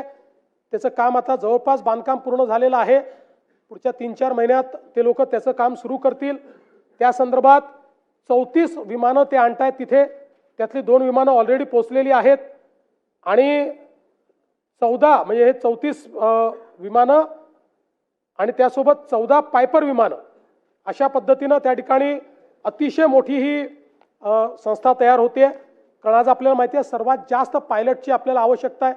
आता जो इंडिगोचा प्रॉब्लेम झाला तो पायलटच्या कमतरतेनेच झाला. आणि आता तर आपण 1000 नवीन फ्लाईट्स चालवायचे तर 10-15 हजार पायलट्स लागतील. त्यामुळे ही पायलट ट्रेनिंग अकॅडमी अमरावतीच्या अर्थव्यवस्थेला देखील एक नवीन कलाटणी देईल अशा पद्धतीची ही व्यवस्था आहे. अकोल्याचा जो विमानतळ आहे त्याचंही आता धावपट्टी जी आहे ती धावपट्टी वाढवण्याकरता आपण त्या ठिकाणी निधी उपलब्ध करून दिलेला आहे. आणि ती धावपट्टी ही आपण वाढवण्याचं काम करतो. यासोबत नागपूरमध्ये नवीन Nagpur international business and finance centre IBFC हे तयार करण्याचा निर्णय आपण घेतलाय. आपल्याला माहिती आहे की आज नागपूर हे शिक्षणाचं माहेरघर झालं आहे. देशातला अतिशय आयकॉनिक अशा प्रकारच्या इन्स्टिट्यूशन्स नागपुरात आहे. VNIT आहे, एम्स आहे, IIT आहे, GMC आहे, ICAI आहे, NLU आहे. आपलं त्या ठिकाणी वेगवेगळ्या प्रकारच्या या ज्या काही संस्था आहेत, या संस्थांमुळे एक मोठी औद्योगिक इकोसिस्टीम नागपूरला तयार झालेली आहे. आणि म्हणून नवीन नागपूरची निर्मिती आपण करणार आहोत. 1710 एकर जमिनीवर हे नवीन नागपूर आपण विकसित करणार आहोत. ज्या प्रकारे मुंबईत BKC आहे किंवा पुण्यात हिंजवडी आहे, त्याच धर्तीवर एक नवीन बिझनेस डिस्ट्रिक्ट हा नागपूरमध्ये तयार होणार आहे. आणि अंदाज आहे की 5 लाखापेक्षा जास्त रोजगार निर्मिती त्या ठिकाणी होईल. आणि विशेषतः या संदर्भात जमीन ॲक्विजिशनची जी काही आम्हाला कारवाई करायची आहे, मोठ्या प्रमाणात शेतकऱ्यांनी त्या संदर्भातलं आपलं कन्सेंट आम्हाला दिलं असल्यामुळे आणि त्या संदर्भातले फायनान्शियल टाईप्सही झाले असल्यामुळे लवकरच याची जी काही जमीन आपल्याला घ्यायची आहे तीही घेण्याचं काम आपण करू. प्रधानमंत्री आवास योजनेच्या अंतर्गत मला सांगितलं पाहिजे की जवळपास 30 लाख घरं आता आपण बांधतो. आणि हा एक रेकॉर्ड आहे की 16, 17 ते 23, 24 या कालावधीत आपण 13 लाख घरं बांधली. त्यानंतर आवास प्लसमधली आपली जी 2018ची यादी होती, त्या यादीमध्ये एकूण 28 लाख लोक होते. आपल्याला केंद्र सरकारने एकाच झटक्यात 30 लाख घरं दिली. त्यामुळे आता आवास प्लस यादीत एकही त्या ठिकाणी कोणीही वेटिंग लिस्टवर नाही. आणि त्यानंतर आपल्याला ही परवानगी दिली की आता तुम्ही नव्याने कोणाची जर तुम्हाला नोंदणी करायची असेल तर त्याकरता नोंदणीचं पोर्टल उघडलं. आणि हे 30 लाख घरं, त्यातले 3 लाख पूर्णही झाली. या 30 लाख घरांना आपण ॲडिशनल 50,000 रुपये द्यायचं ठरवलेलं आहे. आणि प्लस रूफटॉप सोलर देतो. हे पहिल्या दिवशीपासनं यांना विजेचं बिल येणार नाही, अशा प्रकारची व्यवस्था ही आपण या ठिकाणी केली आहे. तर म्हणजे झोपडपट्टी पुनर्वसनाशी संबंधित काही महत्त्वाचे मुद्दे आहेत. पण त्या संदर्भात माननीय उपमुख्यमंत्र्यांनी आपलं जे काही याचं उत्तर होतं लक्षवेधीचं, त्या संदर्भातल्या घोषणा केल्या. त्यामुळे मी पुन्हा सांगून आपला या ठिकाणी वेळ घेणार नाही. जे काही आपण वेगवेगळे प्रस्ताव या ठिकाणी करतो, ज्यामध्ये BDD चाळ असेल, GTB नगर असेल, बांद्रा रिक्लेमेशन असेल, आदर्श नगर असेल, मोतीलाल नगर असेल, SVP नगर असेल, प्रत्येक ठिकाणी मोठ्या प्रमाणात पुनर्वसित लोक करून अधिकची आपण निर्मिती करतो. म्हाडाच्या 56 वसाहतीची योजना आपण केली आहे. त्या संदर्भात सेवा शुल्क आपण माफ केलेलं आहे. म्हाडा अभिन्यासातील भोगवटा प्रमाणपत्र प्रलंबित असलेल्या इमारतीकरता देखील आपण अभय योजना त्या ठिकाणी तयार केली आहे. स्वयं पुनर्विकासाचं अधिमूल्य हे देखील आपण त्या ठिकाणी कमी केलेलं आहे. अमीनभाई कमाटीपुराचा देखील आपण 33/9चा पुनर्विकासाचा प्रस्ताव त्या ठिकाणी टेंडर काढून आता त्यालाही आपण मान्यता दिलेली आहे. मुंबईतल्या जुन्या आणि मोडकळीस आलेल्या उपकर प्राप्त इमारतीच्या पुनर्विकासाचं नवीन धोरण आपण त्या ठिकाणी मांडलेलं आहे. स्वयं पुनर्विकासाच्या संदर्भात प्रवीण दरेकर यांच्या नेतृत्वात आपण एक कमिटी तयार केलेली आहे आणि अतिशय चांगल्या शिफारसी आल्यामुळे त्यालाही आपण चालना दिली आहे. जवळपास 1600 इमारती आता या स्वयं पुनर्विकास योजनेमध्ये त्या ठिकाणी पुनर्विकास करतायत. आपलं जे काही विशेषतः जलजीवन मिशन आहे, या जलजीवन मिशनचे कामं जे अर्धवट राहिलेले आहेत त्या संदर्भात मुद्दा या ठिकाणी उपस्थित होतो. आपल्याला कल्पना आहे की जवळपास 35,000 कोटी रुपये आपण याच्यावर खर्च केले आहेत. पण जे काही सुरुवातीच्या काळातल्या डिझाईनच्या चुका असतील किंवा बाकी गोष्टी असतील, आता अर्धवट कामं पूर्ण करण्याकरता या योजनेला 44,000 कोटी रुपये अजून लागणार आहेत. 44,000 कोटी, 44,000 कोटी, 44,000.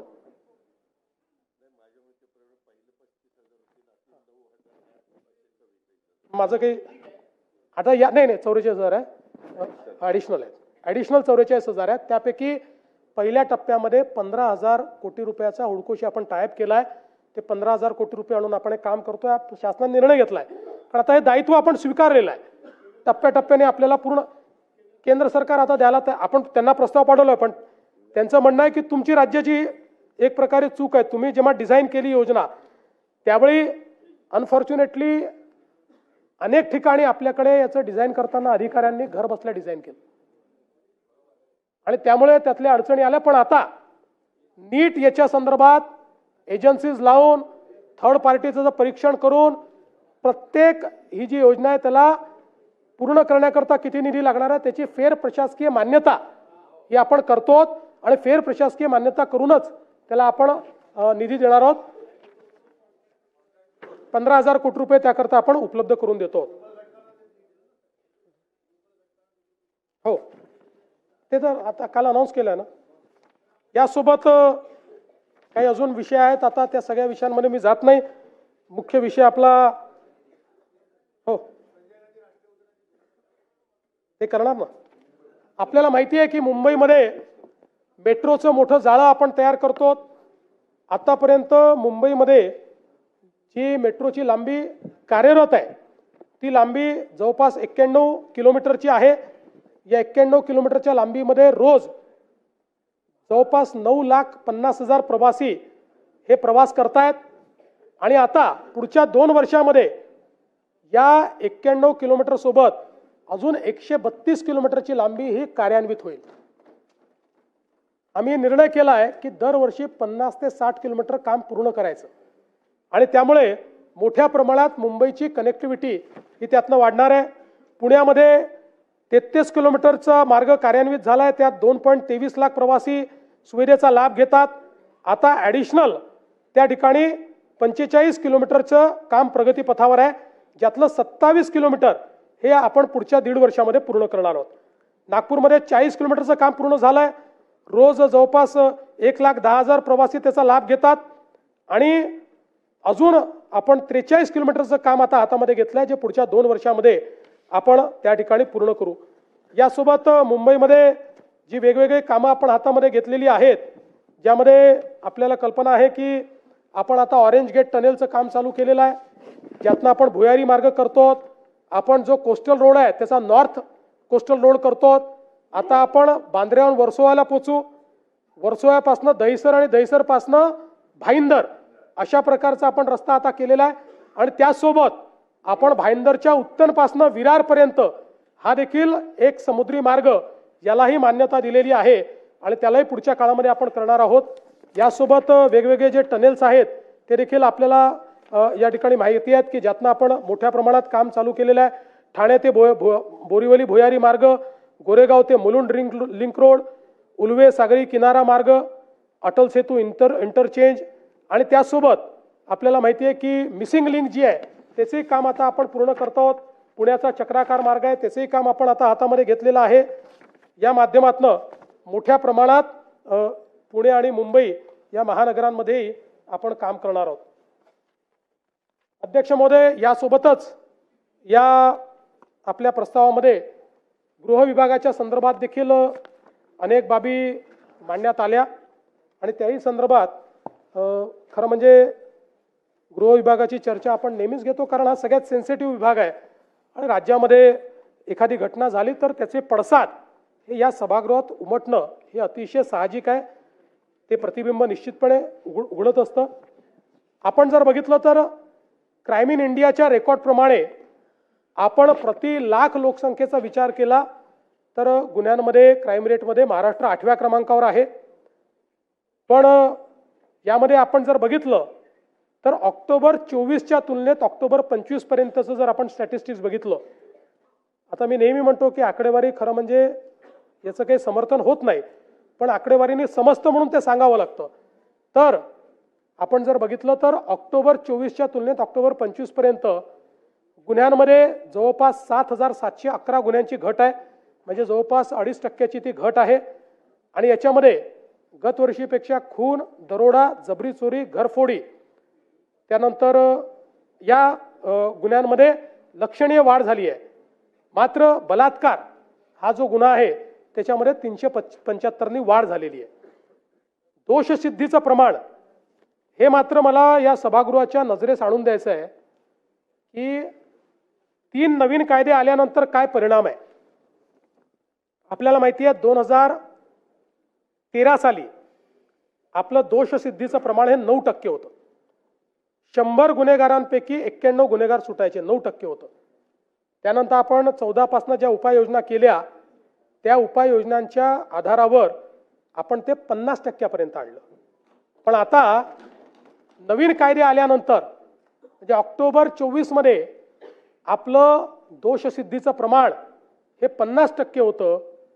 आपण जर बघितलं तर आता नवीन कायदे आल्यानंतर हे दोषसिद्धीचं प्रमाण आपलं गेलंय 96.24%. 96.24 आणि असं नाही 70,000 गुन्हे त्यातलं हे 96.24%. आणि अर्थात त्यातले समजा आपण छोटे गुन्हे काढून टाकले, काही कंपाऊंडिंग होतं तरी 70% गंभीर गुन्ह्यातही. म्हणजे हे 3 कायदे किती इफेक्टिव्ह आहेत याचं हे उदाहरण आहे. कारण या कायद्याने सगळ्यात महत्त्वाचं काय केलं भास्करराव, या कायद्यात तरतूद अशी केली की जो आरोपी पक्ष आहे हा 2 पेक्षा जास्त तारखा मागूच शकणार नाही. हा नियम केलाय. 2 पेक्षा जास्त तारखा त्यांनी मागितल्या तर ऑब्जेक्शन आपल्याला घेता येतं आणि त्याच्याकडे सबळ रिझन आहे का हे ॲसर्टन झालं तरच त्याची कारणं नोंदवून त्याला पुढची तारीख जज देऊ शकतो. त्यामुळे कुठलाही जज अशा प्रकारे तारीख देत नाही आणि म्हणून वेगही वाढलाय आणि दोषसिद्धीचं प्रमाण जे आहे हे देखील जवळपास 96.24% आलेलं आहे. त्याबरोबर आपण डायल 112 जी यंत्रणा केली आहे त्यात कॉल प्रतिसाद जो आहे तोही 15 मिनिटं आधी आपला प्रतिसाद होता तो आता 7.37 मिनिटापर्यंत खाली आलेला आहे. त्यामुळे त्यातही लवकर आपण प्रतिसाद देतो. विशेषतः सगळी चर्चा महिला आणि बालकांवरील अत्याचाराच्या संदर्भात होते आणि ते योग्यही आहे. आपल्याला माहिती आहे की 2013 नंतर जेव्हा आपण सगळ्या डेफिनेशन बदलल्या आणि डेफिनेशन बदलून फ्री रजिस्ट्रेशन ऑफ कंप्लेंट हा विषय हाती घेतला त्यावेळी म्हणजे निर्भयाच्या कांडानंतर, त्यानंतर सगळ्या देशामध्ये सगळ्या राज्यांमध्ये महिलांच्या गुन्ह्यांच्या रजिस्ट्रेशनमध्ये मोठ्या प्रमाणात वाढ झाली आहे. आणि ही जी वाढ आहे एकीकडे वाढ होते याचं आपल्याला निश्चितपणे त्याचं दुःख आहे, पण त्यातले समाधान आहे की यापूर्वीही गुन्हे घडत होते पण त्या गुन्ह्यांमध्ये ते गुन्हे रजिस्टर करणं यामध्ये एक समाजाचं प्रेशर असायचं. कारण आपण पुढे मी तुम्हाला दाखवतो 99% हे गुन्हे हे जवळच्या लोकांकडनं घडलेले असतात आणि म्हणून समाजाचं प्रेशर असायचं. आज महिला समोर येत आहेत. आज वेगवेगळ्या कमिट्या आपण तयार केल्या, कुठे विशाखा कमिटी आहे, कुठे अजून निर्भया कमिटी आहे. यामुळे मोठ्या प्रमाणात या गुन्ह्यांची नोंद आता महिला पुढे येऊन करतायत. समाजही त्यांच्या पाठीशी उभा राहतोय. आता तू करू नको समाज काय म्हणेल अशा प्रकारची अवस्था त्या ठिकाणी नाही. आणि म्हणून आपण जर त्या ठिकाणी बघितलं तर आता जवळपास महिलांकडनं ज्या काही तक्रारी आल्या त्यांच्या गुन्ह्यांमध्ये कन्व्हर्ट करण्याचा रेट 99.57% आहे. म्हणजे तक्रार आली त्याच्या मेरिटचा विचार न करता पहिले ती तक्रार आपण नोंदवतो आणि त्याच्यानंतर त्यातलं तथ्य काय आहे. म्हणजे आत्ता सध्या प्रिझम्पशन आपण एक केलं की महिला तक्रार करते तर ती योग्यच असेल अशा पद्धतीनं आपण या संदर्भात करतो. आणि मग आपण एक निर्णय अजून केला की महिलांच्या संदर्भातल्या गुन्ह्यामध्ये 60 दिवसाच्या आत चार्जशीट फाईल झाली पाहिजे. पूर्वी वर्ष करायचं नाही आणि मग हे प्रमाण आपण सातत्याने वाढवत गेलो. आता मला सांगताना आनंद वाटतो की आता ऑक्टोबर 2025 पर्यंत 60 दिवसात निर्गती ज्याची आपण करू शकलो त्याचं प्रमाण 87.8% आहे. म्हणजे जे पूर्वी 25 किंवा 24% असायचं 2019ला आपण विचार केला 2020ला तर ते 45% होतं. ते आता 88% गेलाय. आपल्याला केंद्र सरकारने सांगितलेलं आहे की 90%च्या वर या ठिकाणी प्रमाण असलं पाहिजे आणि याचे डायनामिक नोंद होते.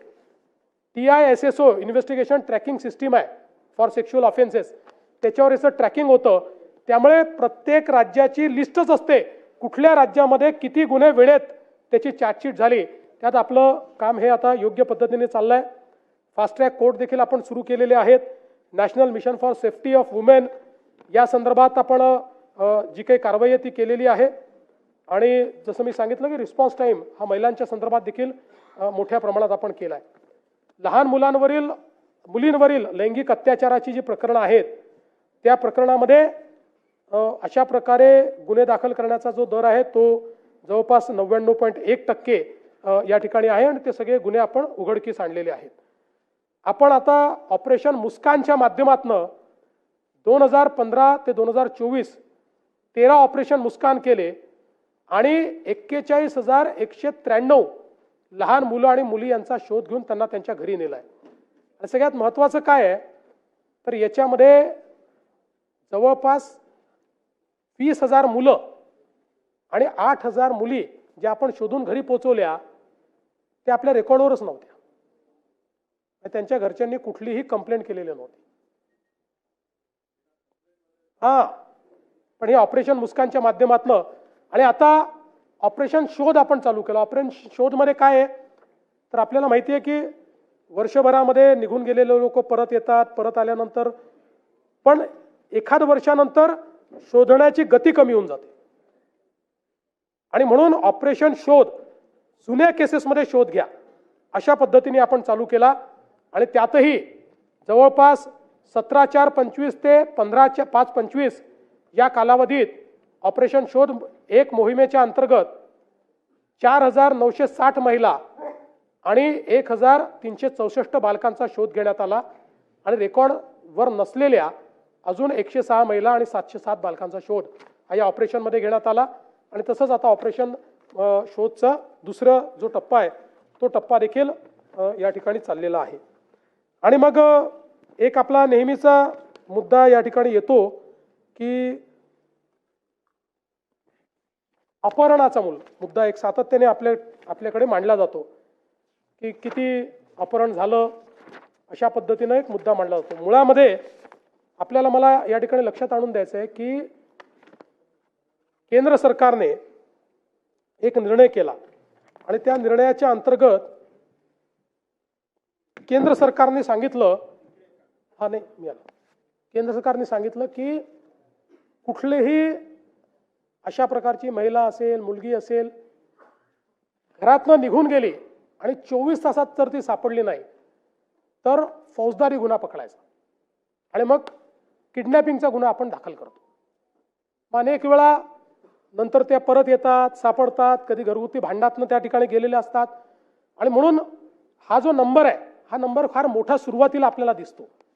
पण आपण जर बघितलं तर महाराष्ट्रामध्ये या संदर्भात जे काही अपहृत अल्पवयीन मुली किंवा जी काही मुलं आहेत महिला आहेत या संदर्भात साधारणपणे त्यांचं जे काही परत आणण्याचा दर आहे हा वर्षाचा 86%.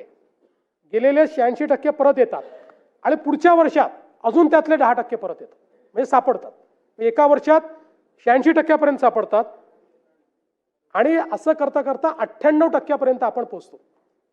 कुठे कमी अधिक होतो पण 90% आपण जातो की जे परत येतात.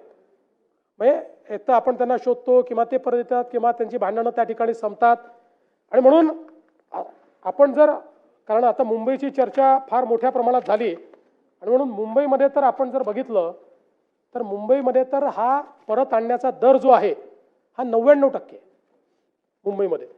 आपण जर विचार केला 2022 सालचा तर 2022 मध्ये त्या ठिकाणी एकूण जे काही अशा केसेस फौजदारी गुन्हे किडनॅपिंगचे किंवा निघून गेल्याचे झाले त्यात 1892 पैकी 1870 परत आले. म्हणजे 99% हा रेट आहे. किंवा 23 मध्ये आपण बघितलं तर 1257 पैकी 1887 त्या ठिकाणी परत आले. परत 98.5% रेट आहे. 2024 मध्ये 1999 पैकी 1973 आपण परत आणू शकलो म्हणजे परत 99% रेट आहे. त्यामुळे अनेक वेळा काय होतं स्टॅटिस्टिक्स कसं मिसलिडिंग असतं की आपल्याला असं वाटतं की बाबा मुंबईमध्ये वर्षाला 1900 लोक किडनॅप होत आहेत. मग त्याचं आपण प्रति दिवशी काढतो मग त्याचं प्रति तासाला आपण काढतो आणि मग आपण त्या ठिकाणी सांगतो रोज इतके बालक किडनॅप होत आहेत रोज इतक्या महिला किडनॅप होत आहेत. त्यामुळे मुंबईत कायदा आणि सुव्यवस्था बाकी नाही. वर्षभराने पोलीस त्यांना परत आणतायत हे मात्र कोणीच सांगत नाही. त्याच्यामुळे मुंबई ही सुरक्षित आहे.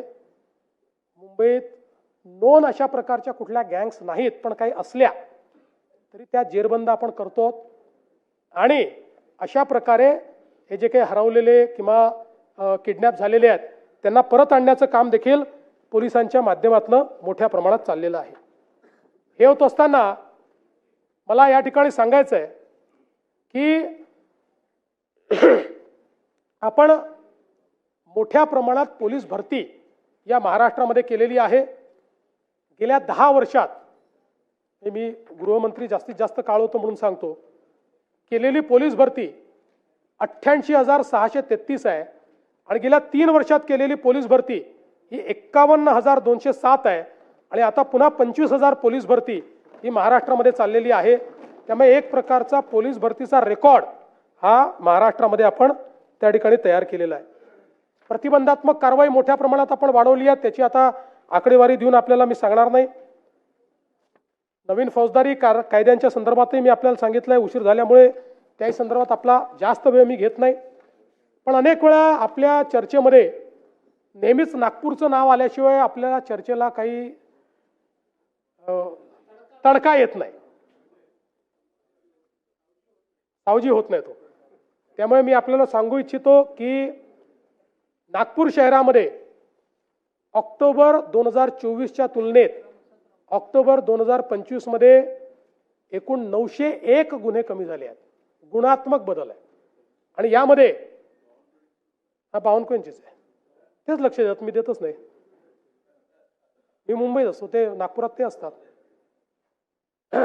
याच्यातही प्रमुख शीर्षक जे आहेत, खून, खुनाचा प्रयत्न, दुखापत, बलात्कार, चोरी, जबरी चोरी, दरोडा, या प्रत्येक शीर्षामध्ये गुन्हे कमी झालेले आहेत, नागपुरात गुन्हे वाढलेले नाहीत. आणि मग काय काय कारवाई केली आहे ते आता सांगून आपला वेळ घेत नाही. भरपूर कारवाई झालेली आहे, त्यामुळे त्या संदर्भात जास्त वेळ घेत नाही. यासोबत खरं म्हणजे सायबर गुन्ह्यांच्या संदर्भात देखील आपल्याकडे एक महत्त्वाचं सगळ्या चर्चा येतात. आता खूप चांगल्या पद्धतीनं आपण सायबर गुन्ह्यांमध्ये महासायबर अशा पद्धतीनं आपलं एक नेटवर्क तयार केलेलं आहे.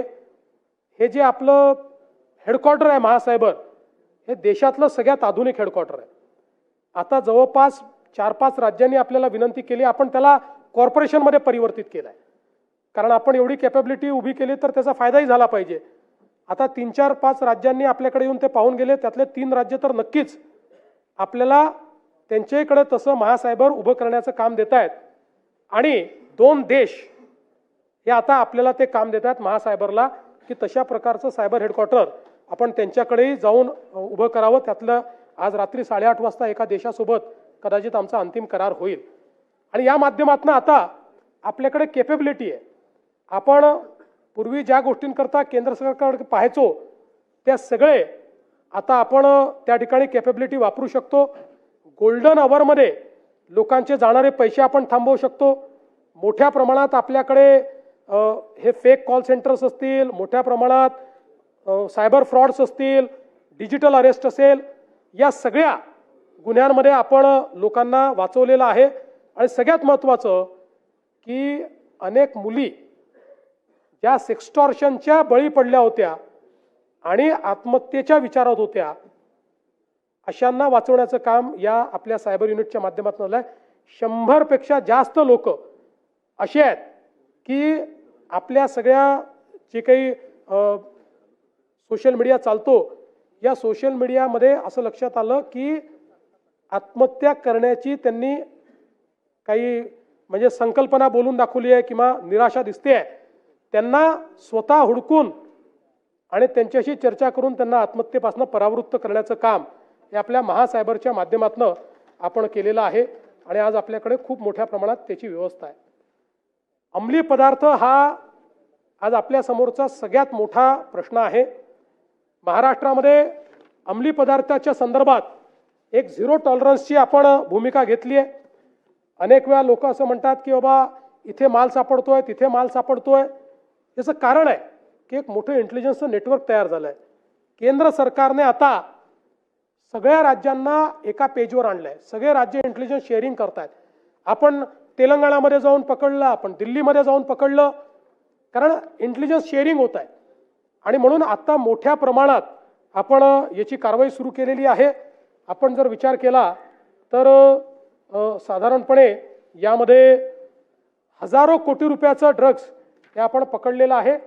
त्याची सगळी माहिती आहे ती देत नाही आणि पकडल्यानंतर ते नष्ट करण्याचं काम आपण करतोय. म्हणजे ते पुन्हा सायकलिंगमध्ये यायला नको म्हणून दर 6 महिन्यांनी जेवढा वेगवेगळ्या युनिटमध्ये ड्रग पकडलं गेलं असेल त्याचं फॉरेन्सिक आपण त्याचा रिपोर्ट असतो, त्यामुळे त्या सगळ्या साठ्याची आपल्याला आवश्यकता नसते, आपल्याला त्याची परवानगी मिळते. तो सगळा साठा आपण जाळून टाकतो, तो पुन्हा रिसायकलिंगमध्ये आपण येऊ देत नाही.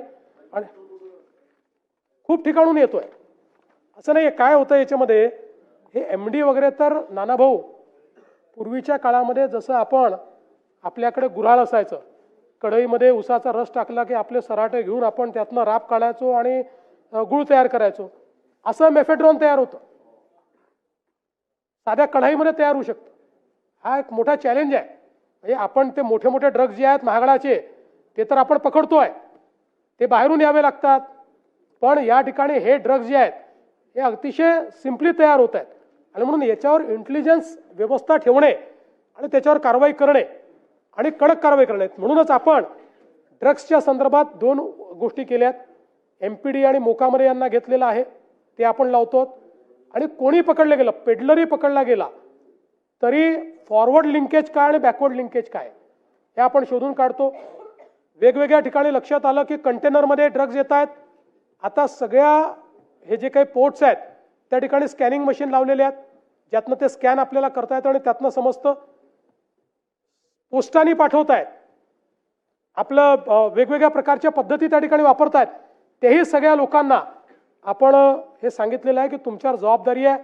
तिथे भेटी देऊन तिथली सिस्टीम जी आहे ती सॅनिटाईज करण्याचं काम आपण केलेलं आहे. मोठ्या प्रमाणात जाणीव जागृती होते आणि विशेषतः ज्या पोलिसांनी याच्यामध्ये डायरेक्ट इनडायरेक्ट सहभाग घेतला असेल त्या पोलिसांना आपण बडतर्फ केलेलं आहे, त्यांना सस्पेंड केलेलं नाही. थेट 311 खाली आपण त्यांना बडतर्फ केलेलं आहे, हे देखील या निमित्ताने मला सांगायचं आहे. यासोबत काही अजून वेगवेगळ्या गोष्टी आपण मांडलेल्या आहेत.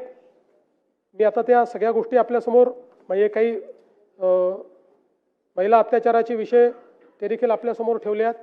भ्रष्टाचाराच्या संदर्भात मुद्दे मांडल्यात. खरं म्हणजे महाराष्ट्रामध्ये आपण मोठ्या प्रमाणात गेले काही वर्ष सापळे तयार करतो. आज आपण बघितलं तर जेवढ्या सापळ्याच्या कारवाया महाराष्ट्र करतोय तेवढं इतर कुठेही होत नाही. आणि एकही अशी कंप्लेंट नाही की आम्ही अँटी करप्शनला तक्रार दिली आणि आमची तक्रार समोरच्याला मिळाली. आत्ता आपण जे सापळे करतो 99% सापळ्यांमध्ये आपण यशस्वी होतो आणि हे सुरूच राहील. आता याचं इंटरप्रिटेशन कोणी हेही करू शकतं की या घटना वाढतायत म्हणजे आपल्याकडे भ्रष्टाचार वाढलाय. माझं मत असं आहे, जेवढे जास्तीत जास्त लोक भ्रष्टाचारी पकडले जातील अशा गुन्ह्यांचं रजिस्ट्रेशन हे मला असं वाटतं की लोकांवर जरब आणेल आणि निश्चितपणे त्या ठिकाणी भ्रष्टाचार जो आहे तो कमी होईल. एक राजकीय विरोधकांवर सूड भावनेने दाखल होत असलेले असे कुठलेच गुन्हे आपण दाखल करत नाही.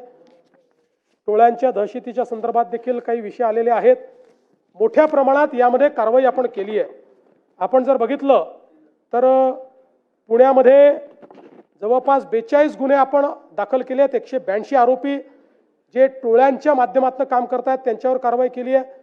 मुंबई शहरामध्ये 17 गुन्हे आहेत, ठाणेमध्ये 14 गुन्हे आहेत, अहिल्यानगरमध्ये 7 गुन्ह्यांमध्ये 45 आरोपी आहेत. MPDAच्या कायद्याच्या अंतर्गत 528 लोकांवर कारवाई केली आहे.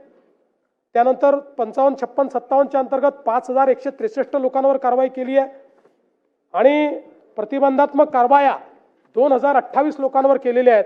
त्यामुळे आता कुठल्याही परिस्थितीत गुन्हेगार सुटू नये अशा प्रकारचा आपला प्रयत्न हा या ठिकाणी चाललेला आहे. मी या निमित्ताने आपल्याला एवढंच सांगू इच्छितो की महाराष्ट्रामध्ये गुन्हेगारीच्या संदर्भात मी असं म्हणणार नाही की गुन्हेगारी नाही, कारण अनादी कालापासून अशी कुठलीच राजवट नाही की ज्याच्यामध्ये गुन्हेगारी नाही. गुन्हेगारी प्रवृत्ती आहे, पण त्या प्रवृत्तीला ठेचण्याची शासनाची मनीषा आहे की नाही, इच्छा आहे की नाही हे महत्त्वाचं आहे. आणि म्हणून या निमित्ताने मी आपल्याला सांगतो की कुठल्याही परिस्थितीत गुन्हेगारांना सोडायचं नाही हा आमचा प्रयत्न असणार आहे. आणि हे सगळं करत असताना अनेक वेळा पोलिसांकडूनही चुका होतात, होत नाही असं नाही. इतकी मोठी सिस्टीम आहे, 2 लाख पोलीस आहे, पण त्यांनाही पाठीशी आम्ही घालत नाही. त्यांच्यावरही योग्य कारवाई करणं हा आमचा प्रयत्न असतो. आणि म्हणून या निमित्ताने या सभागृहाला आश्वस्त करू इच्छितो, पोलीस मॉडर्नायझेशन मोठ्या प्रमाणात आपण केलेलं आहे. त्यातनंही सर्व्हिलन्सच्या सिस्टीम्स आहेत, मोठं CCTVचं नेटवर्क आपण सुरू केलेलं आहे. ट्रॅफिक मॅनेजमेंटमध्ये आपण CCTV वापरतो आहोत, आर्टिफिशियल इंटेलिजन्स आता आपण वापरतो आहोत. त्यामुळे स्ट्रीट क्राईम तर आपण खूप मोठ्या प्रमाणात आजकाल डिटेक्ट करू शकतो.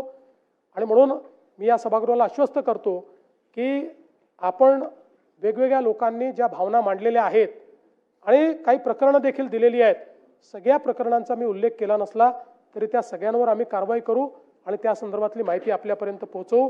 पुन्हा एकदा सांगतो, आपल्या सगळ्यांच्या सहकार्याने, आता नाही आहे माझ्याकडे, मागून देतो. त्यामुळे आपल्या सगळ्यांच्या सहकार्याने महाराष्ट्र पुढेच जातोय, महाराष्ट्र पुढेच जाईल, महाराष्ट्र थांबणार नाही, एवढंच सांगतो आणि माझं बोलणं संपवतो.